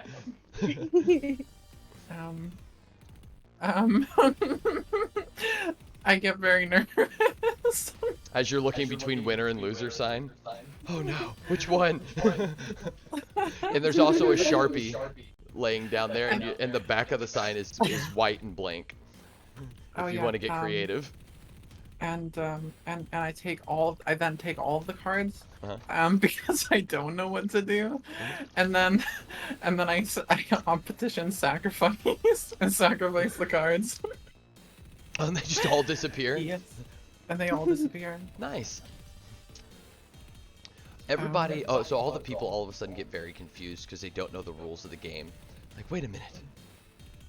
It seems, wait, if I don't have anything to tell me what to do, how do I know that I'm doing the right thing? That's what the social structure is for. To let me know that what I'm doing is correct. And if I don't know what I'm doing is correct, then how do I know anything? And they start grabbing their heads, and their heads start exploding as they're all having existential crises. Yeah. Ray goes around and collects their hands. All right, so the field is clear now of people. Well, of living Yes, people. we did it, guys. We did it. So did I win? Yeah. Ray, you're underneath a pile of people who are on top of you, but none of them have heads. They all exploded because you were so mad. Nice, Rebecca the. Throw the thing and run to my sword. You guys have that He like runs spinning- He runs past Ray, who's just under the bodies. Yeah. He runs straight for the sword. Yeah. Radagast, you oh, I meant Radagast was covered in bodies. I keep. Oh. I'm sorry. When I say I'm so sorry. Radagast was like, because he got jumped on, you know, they were all beating him up. Anyway.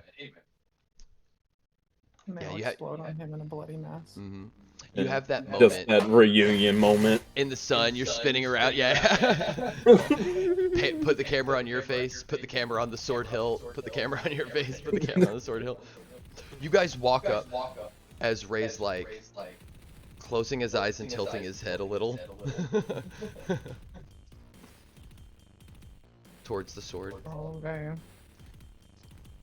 Oh, I missed you. Somebody taps you on the Oh, shoulder. you guys are here. Sorry. Yeah. Anyway, we should continue towards the tower. Don't want to be late when Cindy shows up. Yeah, it's true. Right. So you guys make it to the top of the, you guys make it into the tower, and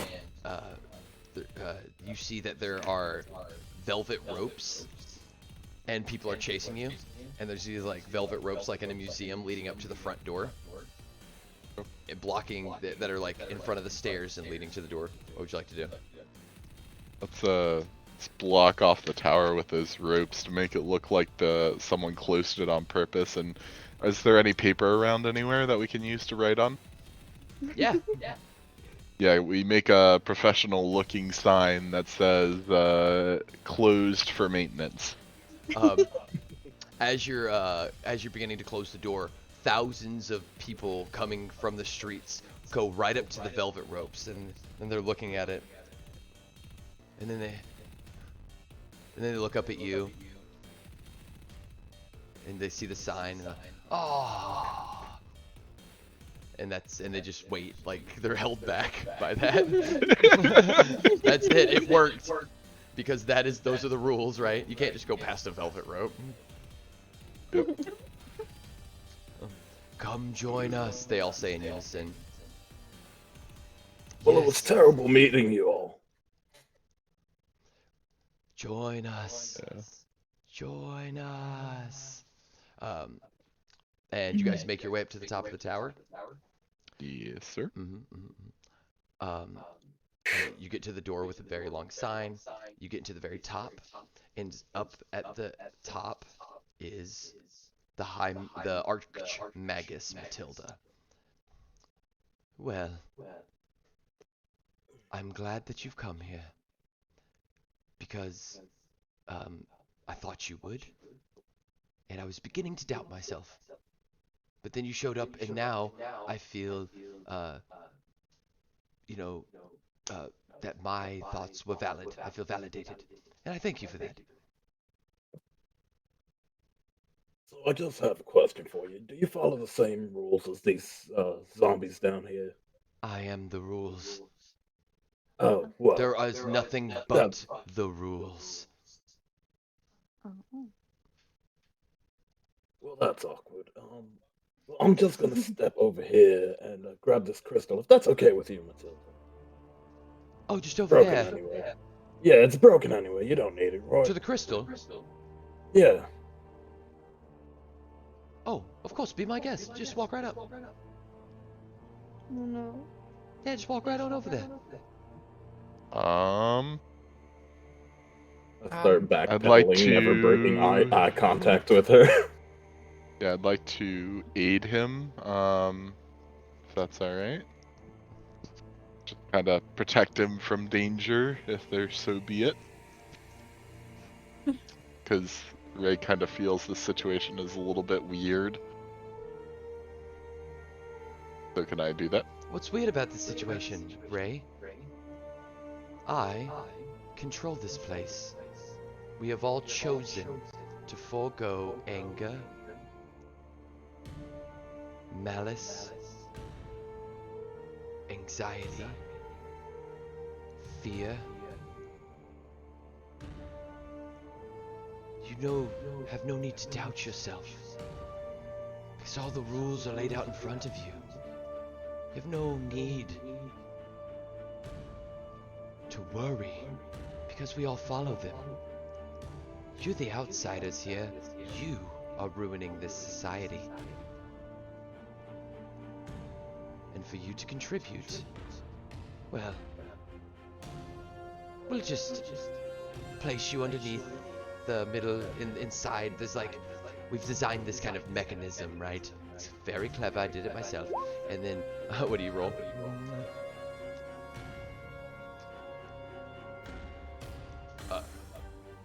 Oh yeah.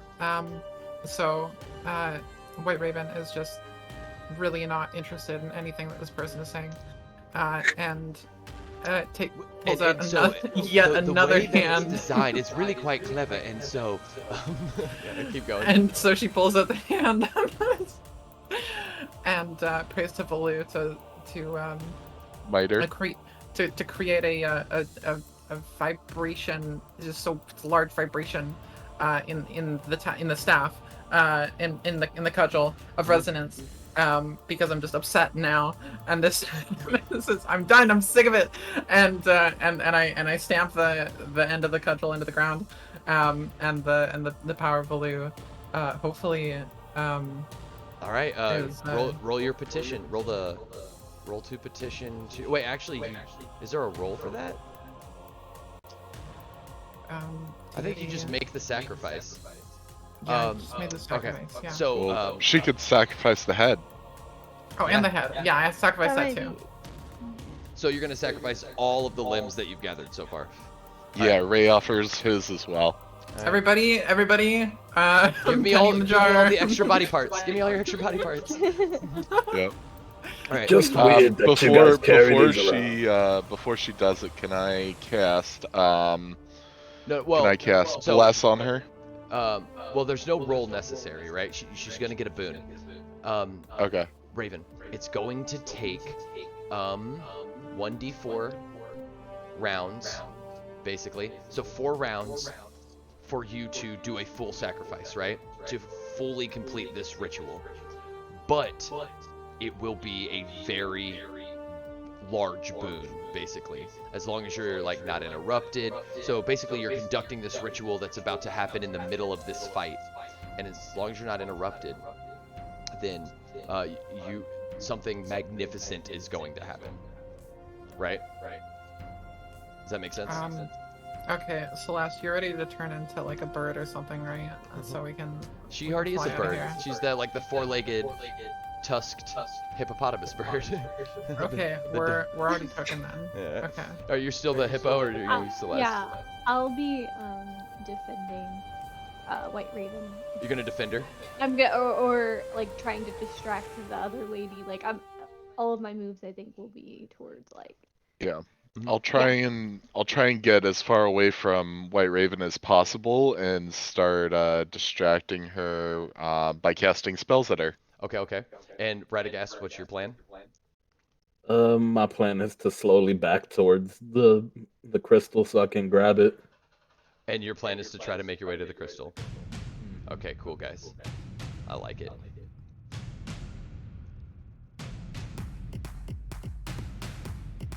You ready? All right. Right. And cue Celeste, roll your music. defend. As you guys, you see that several other citizens come out, and they look exactly like. There's a couple of them that are children, but instead of smoking cigarettes, they have like celery and carrot sticks. Oh no. There's a bunch of like dad bod, like stepdads basically that walk out, and they're like dusting off like carpet, like wood dust from like woodworking. Another one has an apron on. Yeah, so I mean, yeah, my wife makes all the money. I stay at home. I mean, this is a very advanced utopia. Another one comes out, and he like sets down like some homework for his children. He's like, we'll get back to this just as soon as we're done. And one of the kids in the other group is like, thanks, Papa, you're the best. So we got the dad group. We have what was another group from the bar fight? Oh, the opposite adventuring party. Oh no. You see, you see, knocking on the door. You hear a knock at the door. We checked out the tower to the east, and it didn't seem like there was anyone there. We're pretty sure that this is the correct place to be. Were you mistaken, perhaps? We were mistaken. Sorry about that. No, you might want to come in here. Oh, of course, but it says we're not allowed. Are they? I'm inviting you in. I'm a diplomat. Don't worry. Come on in. Did you open the door? Yeah. You open the door and it's just the paladins from before. Oh, thank you so much. And they come inside. Oh, what are we doing? How may we assist you? And Matilda raises her hand. By dying. And she shoots a ray through him. And it goes straight through his head and he falls down to the ground. Dead. I'd like to cast a spell. You're currently doing your ritual. You're currently doing your I can't ritual. do anything. Well, you're doing the ritual. Fine. Everything's fine. Yeah, remember plan on whatever the outcome of the ritual is going to be big and impactful, right? You can cast a spell, but it'll just take a turn away from the ritual. Yeah. Do you want to do that? Yeah. I was gonna We cast got Resurrect you. on that We guy. got you, though. Don't worry about it. I'd like to kind of do a two-parter here. Okay, so this is what we got. We have I just wanted to set the scene of like all the bad guys, right? And what's happening. Ray's gonna 1v1 the witch. And then we have the kids and the dads, I think, that are gonna try to basically one's gonna try to stop Ray and one's gonna try to stop Raven. Mm-hmm. And the paladins are currently they're crying and like holding their friend and like yelling at the sky. So what would you guys like to do? Who would like to go first? Who first move? All right. Can I cast 2 spells, or do I have to? One or move is at it a just time. One move at a time. Okay, cool. I will cast Bless. Actually, no, I won't. I'll cast Demonic Missile at the lady. Got you. 11. 11. All right, you're good to go. Roll your damage. All right. 2 damage. Really? You think your demonic energy is enough to stop me? I am a floating city. I control hundreds of thousands of people. She like brushes it off. Don't listen to him, honey. You're doing great. Your mom and dad ghost behind you, patting you on the shoulder. Who would like to make a move next? Or I guess it would be Radagast. Yeah. I think at this point I start sprinting for the crystal to try and grab it. All right. As you start sprinting towards the crystal, is it the children or the dads? I think it'd be the dads, because they want to protect the children from someone as big as me. Mm-hmm. Well, the children are gonna go try to stop the other group instead of you. Mm-hmm. Okay. So they're Yeah. like, hey, bud, wait a minute, no running, and they like stand in front of you, and they're like trying to stop you with their arms out. I'm gonna try and power through them and just push by. Okay. Go ahead and roll Defy Danger, and what's power through? Strength? Defy Danger, Strength, strength? yep. Alright. Hey, that's uncalled for. Come here. You know what, guys? I think he's just, nobody's ever listened to him. Why don't you come back by the house and have a light brewski with us? Huh? Watch the game, bud. And they all wrap around Radagast. And they're like patting you on the back. It's like, hey, we get it. We understand. You know, some ale doesn't sound all that bad, actually. Yeah, It's been a stressful day. a good light brew. Take your yeah. XP. Yeah, take your XP. And they basically have you held here, and you can't get closer. Celeste, the kids are like walking up to you and they're like, "Whoa, a dove! So cool!" And they're trying to climb on your back, and they're trying to like they're pulling on your ears, and they're being a little, they're being like rough like kids do. They're like, "Hey, oh man, this is so neat. Hey, say, oh wow, are those hands look so real?" And they start to move towards the ritual. Whoa! Do you think that if I threw it off the tower, how long would it take to hit the ground? And they like try to go out and they try to grab the ritual components. Yeah, I'm gonna try to, I guess like fuck them off of me, but like away from, Raven. Okay. So hack and slash, or use your hold. I'm gonna use my hold. You're gonna use your hold, so you can. Oh, okay. So you can have the effect of their attack, or deal damage to the attacker equal to your level, or open up the attacker to an ally, giving them +1 against them. So you like slide them over in front of Ray, or slide them to Raven and basically allowing her to attack them without breaking her ritual would also work, I think. Okay. You- Yeah, we can do that. Yep. Okay. So you buck one of them off, and they like, Raven, you see that they're flying right towards you, and you have a moment in the middle of your ritual to like bonk them or something if you'd like to attack. Yeah. Hack and slash. Go ahead and roll it.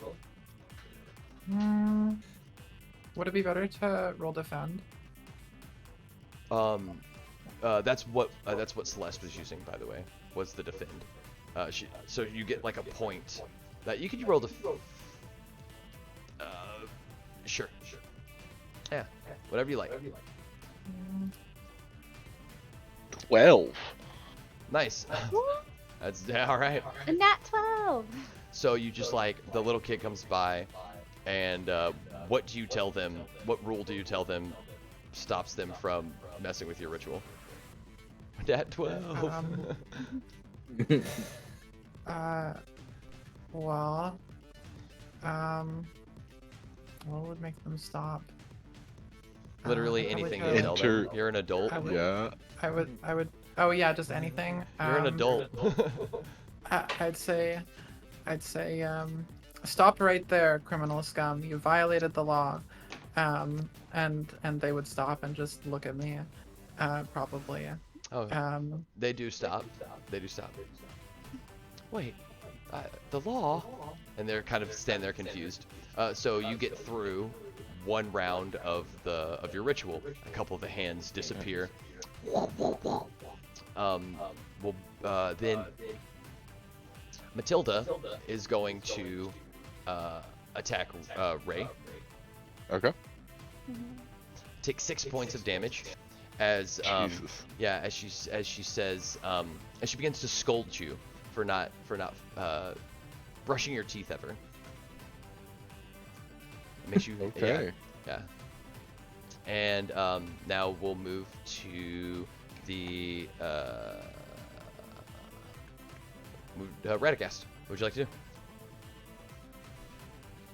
You know, guys, you guys seem alright, actually. Let me just gather my crystal real quick, and, we can all have a brew together. Oh, bud, we can't let you do that. You know that. We gotta, yeah. Okay. Well, I tried being nice about it, but you guys obviously don't want me to be nice, so Oh, I'm why gonna would you have say to be that? violent. Well, I think you should. Well, probably you should probably just count to 10. That's what I always tell. That's what I tell little Billy. Just count to 10. Well, I counted all 10 of you, and it doesn't seem to be working, so. And I guess I'm a hack and slash through these dudes. All right. A 10. All right, you deal your damage to him. Go roll damage. You can do an extra d6 of damage, potentially getting rid of all of them, but exposing yourself to an attack. I'll do the extra d6. All right, go ahead and roll the damage and add it, and plus your d6. And But you rolled a fucking 8? Holy shit. Yep. And then 1d6. Oh my god. Yeah, how do you Nice. dispatch of the stepdads? Fucking destroy them, that's for sure. I pull out Rebecca. You're the only one for me. That other thing was nothing. As I cock back. Somehow you know Rebecca has her back turned to you. Oh, and her arms crossed. Yeah. don't be like that. Look, Help me out with these guys real quick, and I'll show you how much I care. You feel like she like shrugged her shoulders and like tilted her head. Rebecca, come on. As I flex every muscle in my body and twist to get ready to swing my sword, trying to chop all of them in half. You do. All right. And they just fall over. And then he tosses the hands over to White Raven. Sacrifice. They all just fly through the air and land in the ritual pile. Yep. See, Rebecca, it ain't that bad. It's just me and you. And as they pile up, they immediately you realize that this makes the ritual take less time. So now you only need 2 more turns. Ooh. And it's infinitely stronger. Infinitely. Yep. All right, Ray, what would you like to do? Can I pop a health potion? Yeah. All right, I will do that. You just pull out. So in the middle of the fight, you cast this. She hits you, and you're like, hold on. Glug glug glug glug glug. All right. Yep, exactly. All right, these little kids are trying to get. Oh, whoa! Those hands are so cool. I want to play with them. Whoa. Hack and slash these little buddies. All right. I don't want to, but I'm leaving you no choice. Oh, It's a God. 6, miss. You go to hit one of them, and it's this like 3 or 4-year-old, and they're just like unmoving, just looking at you. And as you're this hippopotamus, and your mouth's open, and they're just like, they have a little teddy bear, and they're just looking at you. And at the last moment, you're like, ah, you just can't do it. Yep. And they just watch you. Take a point of XP. Take a point of XP. They're sucking on their thumb the whole time and just looking around. All right, Raven. These kids are starting to try to interfere. Go ahead and roll a. You have 3 points of hold for your defend, right? They're gonna try to interfere. Would you like to use a point of hold to keep the ritual going? And Yeah. Okay. Would you like to half the effect of the attack that they're going to deal to you, open them up to somebody else attacking them, or deal your damage to them? Deal my damage to them. All right. What did they do wrong that they didn't know? I'm sorry. I think I actually lost the narrative just then.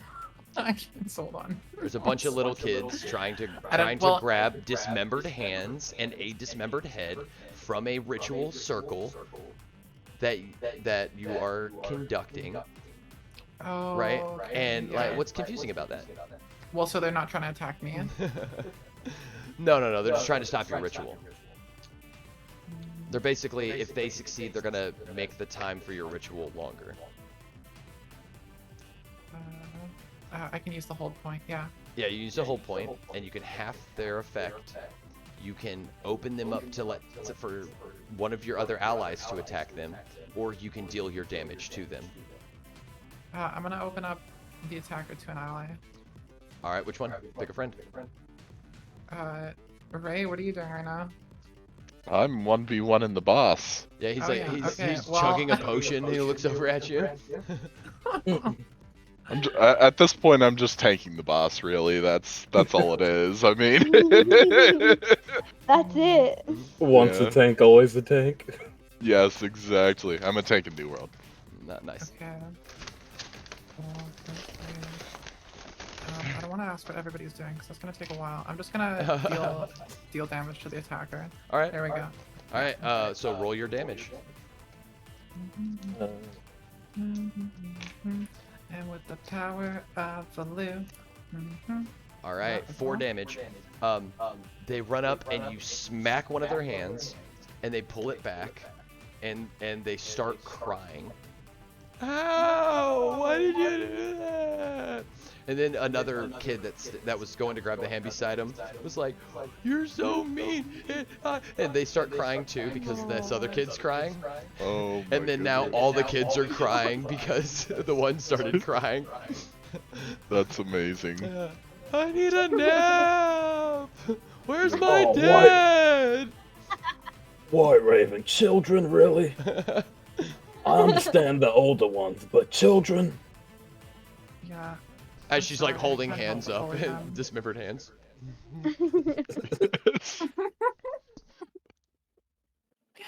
Yeah, I can't help. You know, every time I see one, I just have to push them over. So. Yep. For free, you reach outside the circle and push one of them down that's crying. But not like that.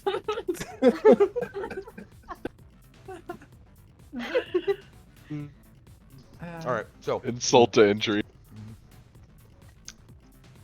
boss is gonna. Oh wait, Celeste, did you get to do anything? No, but I'm gonna still try to defend again because I wasn't very good at the hack and slash. So I do the other thing. No, you used to hold, didn't you? No, she used hack and slash and failed. Oh, Is okay. what you yeah, did? yeah, That's that's right, what I that's did. right. Yeah. All right, boss attacks.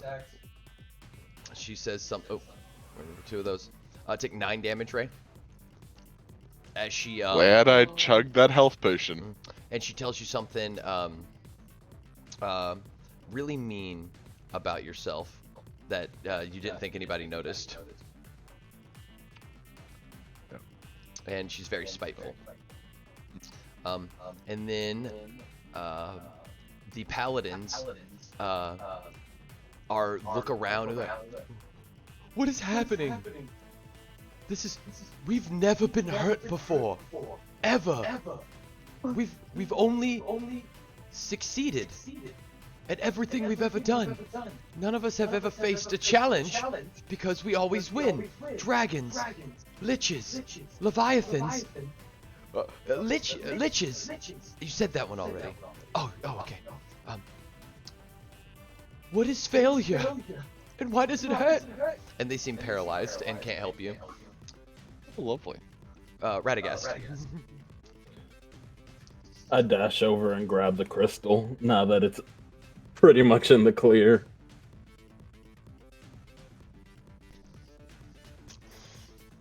And start trying to finagle it back together. All right. You put the crystal back together. Energy starts crackling.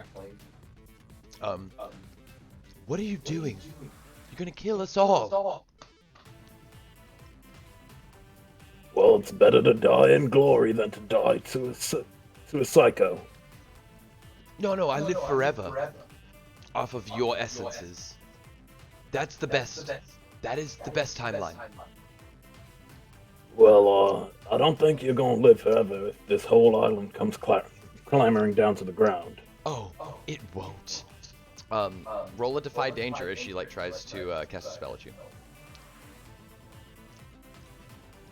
As you're holding the crystal and stuff, you opened yourself up to being attacked. 10. What'd you use? Strength. Strength. So I dropped the crystal, or I tucked the crystal under one arm, and with Rebecca in the other hand, use it to basically block the attack, holding the Rebecca firmly in hand. Yeah, and you could tell that, as you hold it up, it feels like Rebecca could never be mad at you, and has somehow there's forgiven my you. sweet girl. All right. Ray. Chug out another health potion. Old man Ray. Told you I'm taking the boss, man. I have 14 health, my guys. Ray's just getting bodied. Yeah. Oh, So God. All right. Ray just fully has his bag set on the ground and is just like a health potion in each hand, come on! All right, chug another health potion, heal for 10. Yep. This is the last turn. So Celeste, What would you like to do? As the children are all now crying, and it's starting to kind of disrupt the dissonance of the vibrations and dissonance and the vibe of the ritual. Um, And you have all these children crying around you.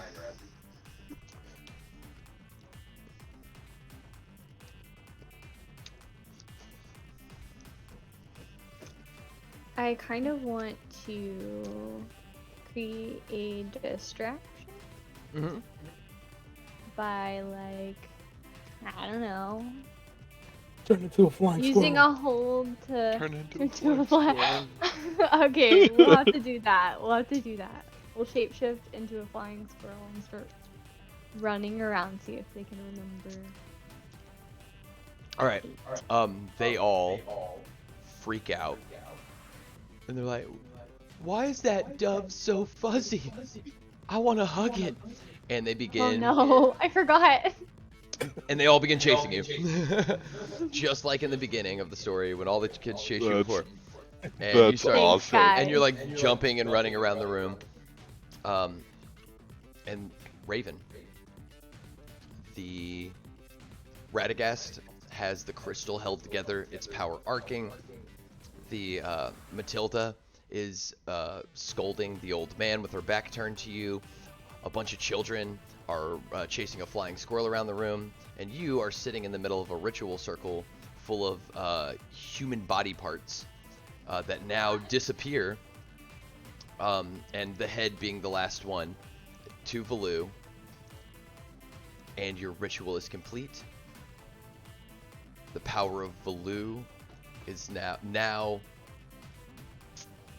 enters into this space. Hold on, I got a message. Oh yeah, I can try. Radagast. What happens? Wait. So we're gonna acquire this crystal Mhm. and seal the elemental, or is the elemental sealed inside the crystal already? The elemental is Where's the- sealed inside the crystal, and it's Okay, so all we gotta do is blow up the tower. We're cooking, folks. Okay, is everybody ready? Yeah. Okay, so what do I need to roll or anything? No, Cast 'cause a it's spell? the ritual, tell right? us. You tell us what happens with the ritual, and Oh yeah. and if ever there's a point where you I would say just as you're telling us what happens, just be like, let people chime in, or ask them if you get to a spot where you're confused. Oh yeah. So Valu comes through with the knowledge of all this, the behind the scenes of this area, and sort of is informing White Raven, of like all the magical things that have been sort of mentioned here and there that are like powering the city. And so White Raven is now able to access this energy and allows it to erupt by destroying whatever barriers are holding it back, and the city is now vibrating. And just like, I don't know, just like quote unquote crumbling. I don't know, where do we want to take this?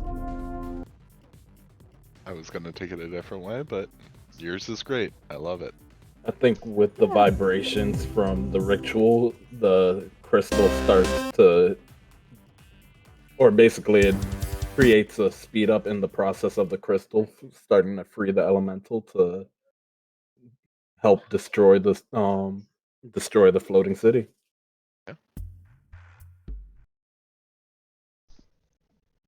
The city is shaking. The lightning elemental starts to get summoned.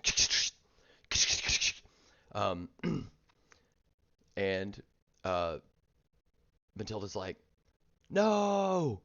What have you done? Everything that I created.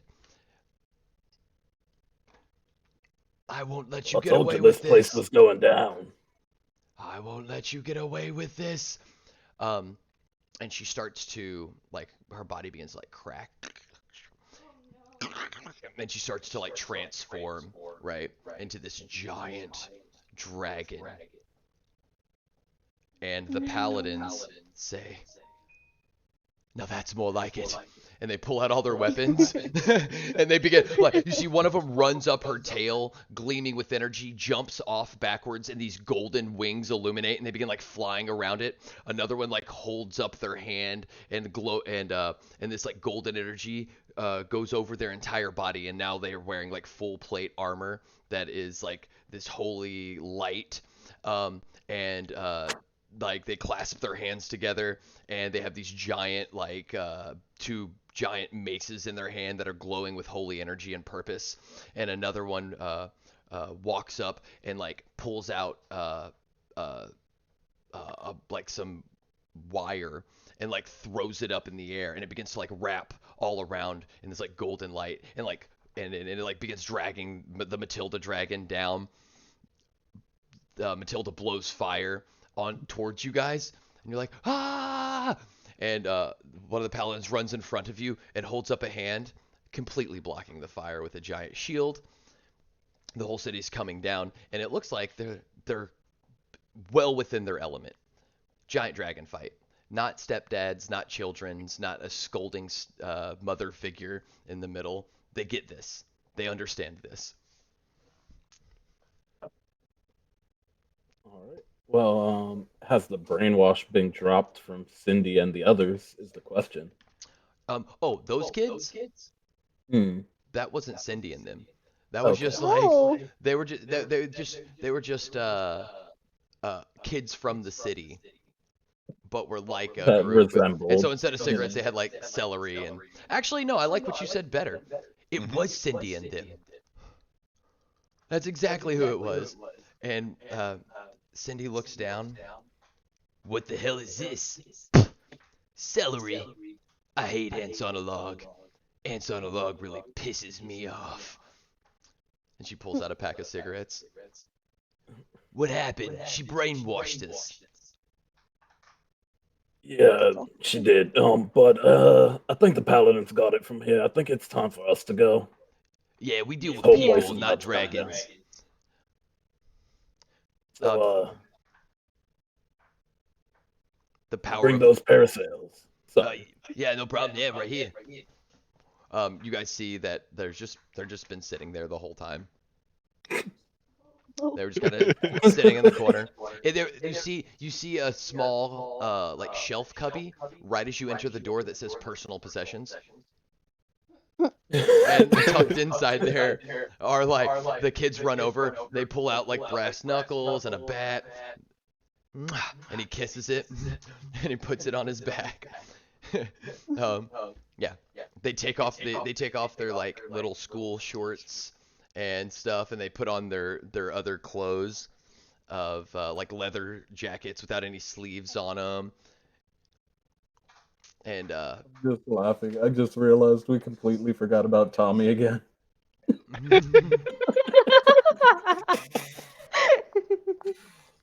So funny. Yeah. So you guys have they're right there. It's like, what are you waiting for? And they like put on the giant. They put on these big wings, and then they put their feet inside these like snowboard things, so that they can like. They're basically gonna do like a radical extreme sports sailing off this city. You can feel the whole city's like listing sideways and falling. I'd grab one of the parasols myself and get ready to run. Let's go, guys! Oh. All right. You guys all run and jump out of the city.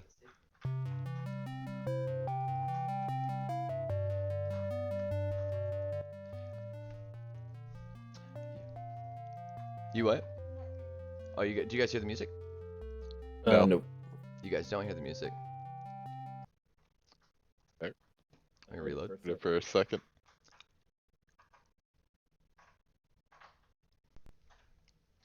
Boop and boop.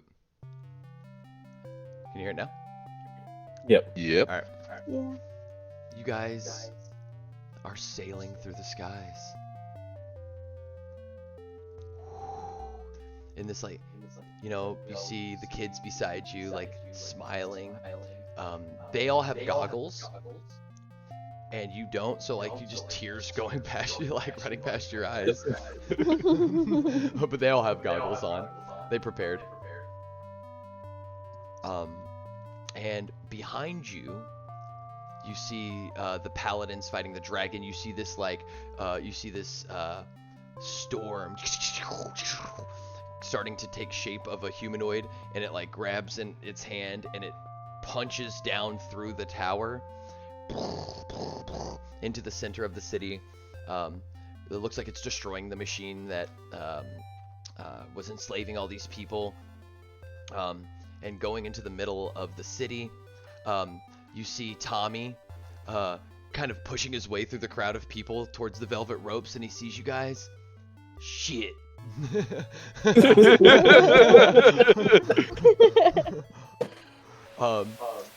Tommy, I told you to keep up. And he just like watches you guys, and you guys have this beautiful moment of like sailing away as like pure destruction and utter chaos and the hundreds of thousands of lives are being destroyed behind you. But we come into the players, and and Cindy's like, yeah, it was, I think I learned something about myself. And she's like smoking a cigarette somehow while flying. What about you? Well, I learned that I need to kill more. Ain't that Stop trying to right? be so nice. Ain't that the truth? Guys. I learned ethically sourced hands are hard to come by.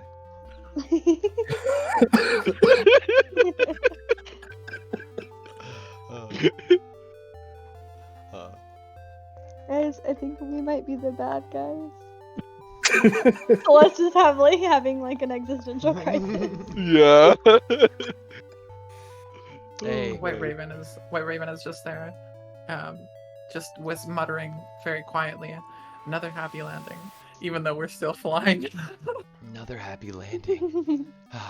Somehow I see, even though you're like on this parasailer when everybody else is like laying flat, but I just feel like you have like your hands on your hips and you're staring off, and like, yeah, that's it. So even though the parasail, like, another happy landing. And you guys have this real moment of character growth as you sail through. Question mark.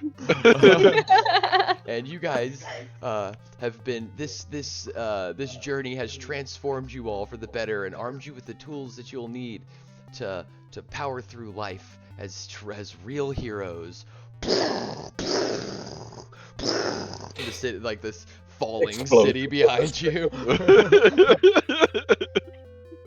Celeste, we couldn't possibly be the bad guys. We just killed a city of a couple of thousand. It's no big deal. I've killed more than that in my lifetime. No big deal. You guys, as you get closer to the ground, you see the familiar wildflower field where you guys first opened up and threw that rock from earlier, right? You see this wildflower field, but as you're sailing, you see that there's this a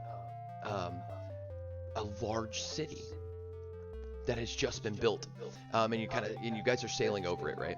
And there's a bunch of people gathered at the front gate, and there's this big red ribbon, right? And this guy with a giant pair of scissors. Oh, no. And he's like, and you can hear it, like you guys are really far away, but and for the people who lived in the last town that was destroyed by an earthquake, and then we banded together, didn't we? Until the great dragon Verithal came through and stole all of our gold within our treasury and burned it down. But we stuck together. And you see people like they have like their arms in bandages and like they have eye patches and like little like little thick crutches, And they're like, yeah, absolutely. We have built this city stronger than ever before. And the people of Disasterton must now know that nothing can stop us. And he cuts the ribbon, and the city, the floating city, starts like crashing in behind it. And it's like getting closer. They're like, no! As they all watch, and it slides, and it's like, it's about, and then it gets like to the point, it's like about to touch the wall, but it's gonna stop. But it's so heavy that it just keeps going and going. And it's real slow the way it's destroying it from the back to the front. And then it stops right at just the gate, just the one the portcullis is left, and all the dust on them. And you guys sail and land in a wildflower field, miles and miles away from that. I feel like we did a great thing here today. Yes, Yes, we did a good thing. most definitely.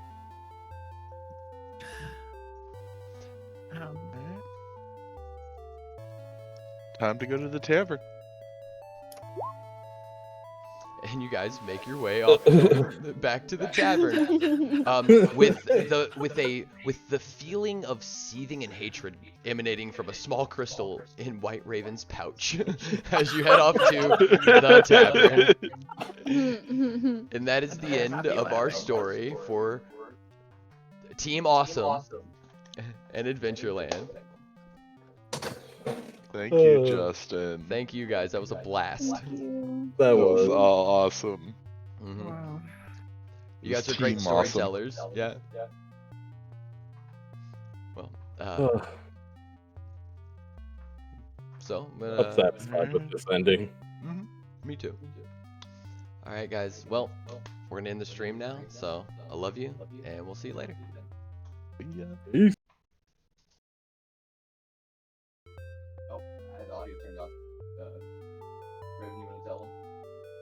I love you.